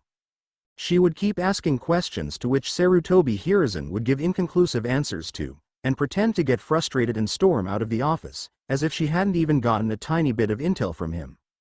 Danzo knew about the cipher, and he would give Hiruzen a nice time in hell for that little indiscretion, but he definitely did not know that Kushina had secretly learned the code in one of the dusty old textbooks in the academy library. How the hell Hiruzen knew that she knew, she had no idea. Anyway, she'd told Minato about the danger to Goku, and he'd laughed. He survived one attack, and learned 10 new ninjutsu. Don't you think that gives him enough protection? Or are you going to sleep in his room and guard the whittle baby? Oh, he'd been severely reprimanded for the condescension, but she took his point. Goku could handle himself. And there was always his mysterious benefactor, the one who speared that last assassin. So, there was no need to give him another guardian angel. The only thing that they could do now was wait and train. So they had returned, and found the pair on top of each other. Literally. Kushina dismissed that thought. Mikoto was far too sensible for that. All right. She pointed her finger at Goku. It you versus me, runt. His pained expression said it all. Cracking her first smile in the day, she pulled out 8 kunai. Let's play, my dear student. What did I just see? Tsunade rolled over onto her other side, then gave up trying. On most days, sleep was hard to come by for the blonde genius. Today, however, it was impossible. She just healed what appeared to be a normal 13-year-old boy. But, one thing about his anatomy simply refused to leave her thoughts. One little thing. The kid had a tail. A freaking tail.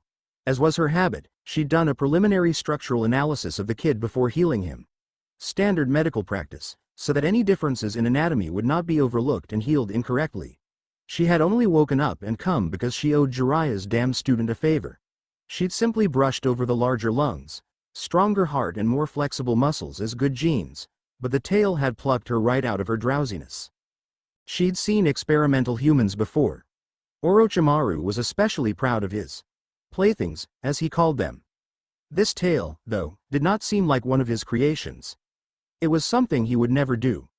Fusing humans with reptiles, amphibians, maybe even the odd fish. He would never go for a monkey. He found their very existence an insult to nature. So this tail is normal, in a way? She'd found that a little hard to digest, but it was the truth.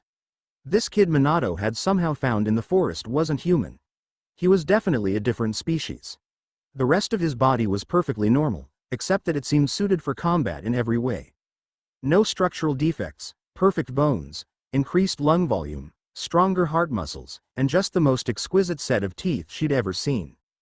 Tsunade had kind of regressed into a shell since that disaster. Nawaki. The name still brought a tear to her eye and a tremble to her lips. She hadn't gotten over the futility of his death, and the simple step that could have been taken to prevent it. Oh wait. Didn't I have a meeting with Sarutobi-sensei today? She got up and checked her calendar. The date was encircled by red marker. She quickly checked herself in the mirror. Crap, I look like an old lady already. Entering the bathroom, she splashed her face with water, and grabbed a piece of toast lying on the kitchen counter. Taking a bite, she opened her front door for the second time in that day, only the second time in weeks. Who'd have thought a random kid with a random emergency would help me like this? She wasn't a believer in fate. Oh, that had flown out of the window when the Shodem's charm had caused her beloved brother to die an unnecessary death. But even she felt a sort of confidence in her that had been suppressed all these dreary days since the Second Shinobi War. Although she would never admit it, some part of her felt that the kid had brought about a positive change just by being there. Closing the door behind her, she rushed on towards HQ. The council was waiting for her proposal. I'm definitely going to talk to you again, boy. Seems like you've given me something to live for. Drip. Drip. Drip. Drip.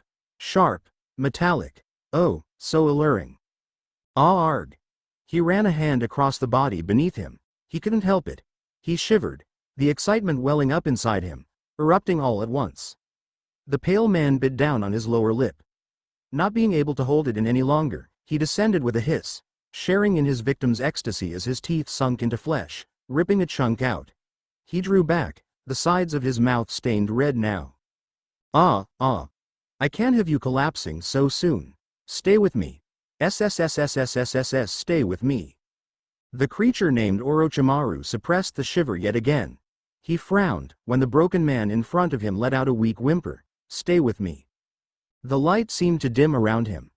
The stench of the pool of corpses that lay around him seemed to have no effect on the pale creature. He simply stared at his subject with an adoration that seemed out of place, painted over the face of his. Stay with me. Stay with me. We are not done yet, my friend. Tell me. Open your eyes. What does 907 reduced from 10,000 leave? NN 9,000. His subject seemed to experience a fresh wave of willpower, as he tried to get the answer out of his mouth. D and Ni 90 th3. Very good. No. Not that. Please. No, I told you the answer, no MMPH. The pale creature smiled, as the snake slithered out from under his wrist, and slowly slid inside the man's mouth. 1 second. Then 2. Splurch. With a sickening sound, The man's innards exploded. The pale creature smiled, as the snake made its way out of the thick, bloody waste that was left. Sharp. Metallic. Oh, so alluring. Above all else. More than anything in the world, the pale creature loved the smell of blood. Speaking of blood, there was another sample that had caught his interest. The little goody shit had quite the exquisite stuff running through his veins. Regeneration of altogether different type, one that could be paired with Hashirama Senju's little buggers to produce the ever-strengthening body. The snake flicked its tongue, tasting the slick substance on the floor. Oh, the very scent of blood sent shivers down his spine. So tantalizing, oh, so sweet.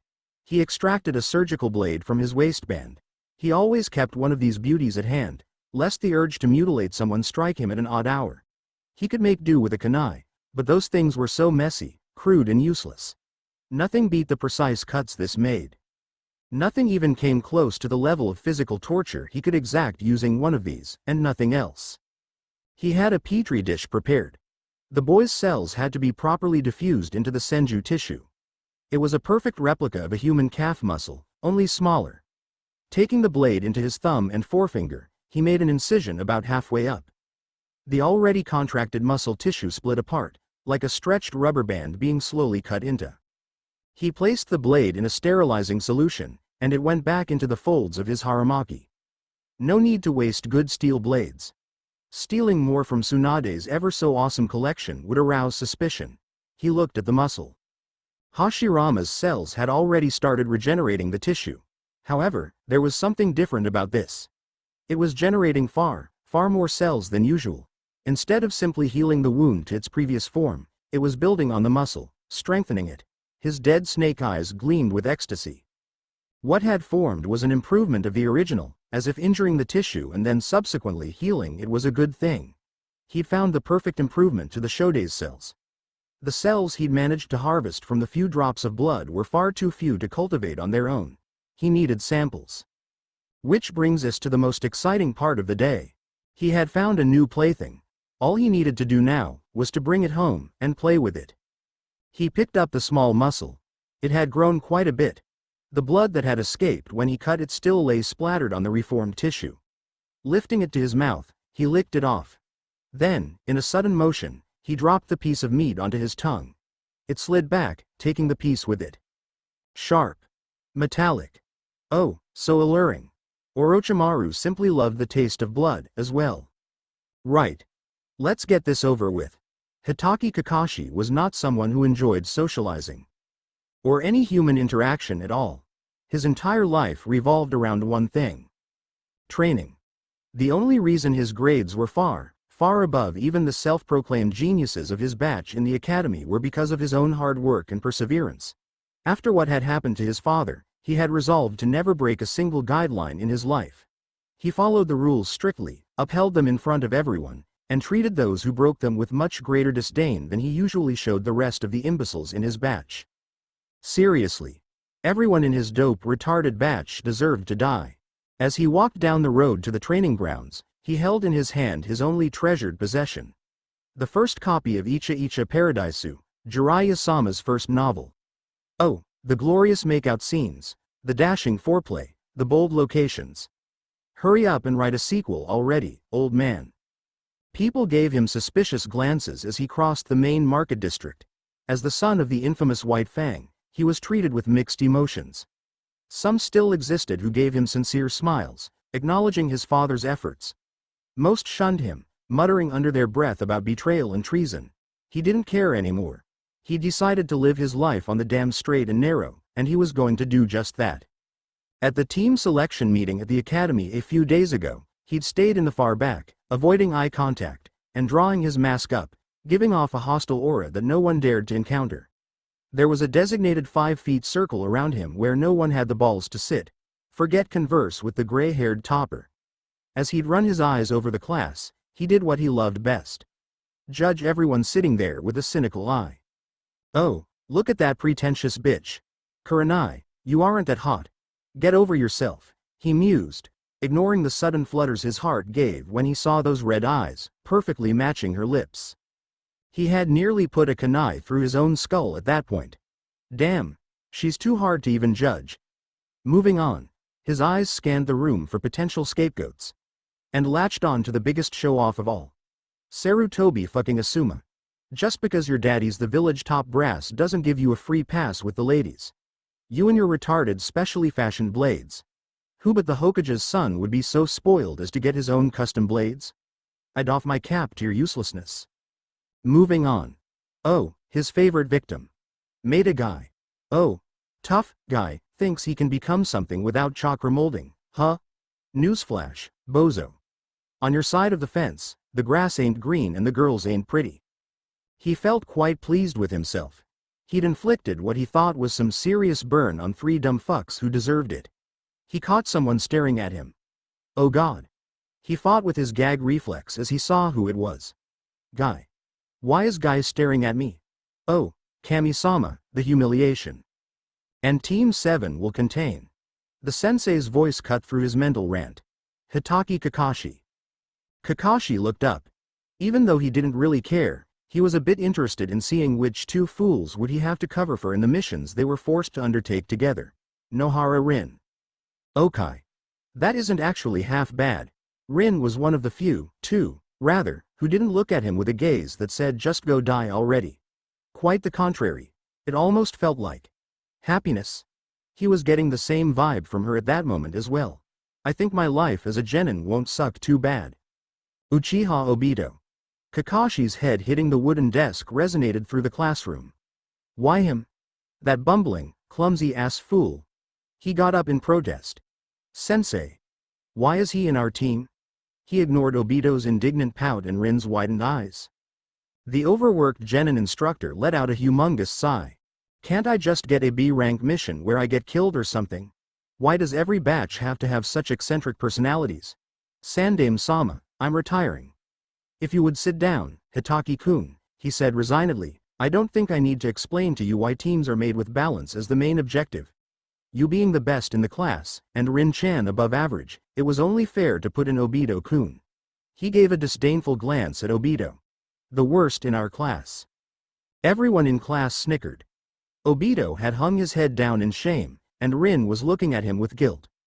Kakashi himself felt a little bad. The sensei didn't have to put it quite that way. But that sympathy was gone in a flash. I'm in the same team as Obito. Just kill me already and be done with, Kami-sama. And here he was, a few hundred meters from the training ground. Their Jonin-sensei was busy with other pressing matters, so he couldn't meet them ahead of their actual orientation day. He'd called them to the training grounds at 8 a.m. sharp. Well, I want to see for myself exactly how stuck up in work this Minato-sensei really is. Well, if he turns out to be a loser as well, then I'm returning my forehead protector and going back to freeloading off of Kotaro JII. Screw graduation. I want a challenge. He reached the grounds at exactly 1 minute to 8. He reasoned that any half-decent shinobi's watch couldn't be more than 1 minute fast or slow. Slow being in his favor, he reached 1 minute early to count for the fast. Rin-chan was already there, and so was Obito. She gave him a too-sweet smile, clearly signaling something other than them being simple acquaintances. Come on, Kakashi. You've read that make-out novel too many times. That's not how it happens in real life. Or does it? Hail to the king. Jiraiya-sama. Obito seemed a little torn between longingly looking at Rin-chan and dully staring at Kakashi. HMPH. Now my day is ruined as well. Thanks a lot, loser. As he approached, he heard rustling behind him. So your watch is right on time, sensei. As the sounds got closer, he discerned 2 separate footsteps. He didn't turn around yet. That wouldn't be swag enough. From the slow steps of one and the faster ones of the other, he guessed that the sensei was bringing in another kid, around the same age as the 3 of them. As they got closer, he could hear another faint sound. Straining his ears, he fought to catch enough of it to figure out what it was. He heard a soft chime and a rattle. Bells. 2 of them. I can only think of one purpose he specifically got 2. He opened his eyes and looked at Obito's stupid grinning face. A small smile curved his lips. No one could see it, though. Because of the mask? Forgotten who Kakashi is? So I guess it's goodbye, Obito-kun. The end. I hope you enjoyed this episode. Remember to subscribe and like this video. See you in the next part.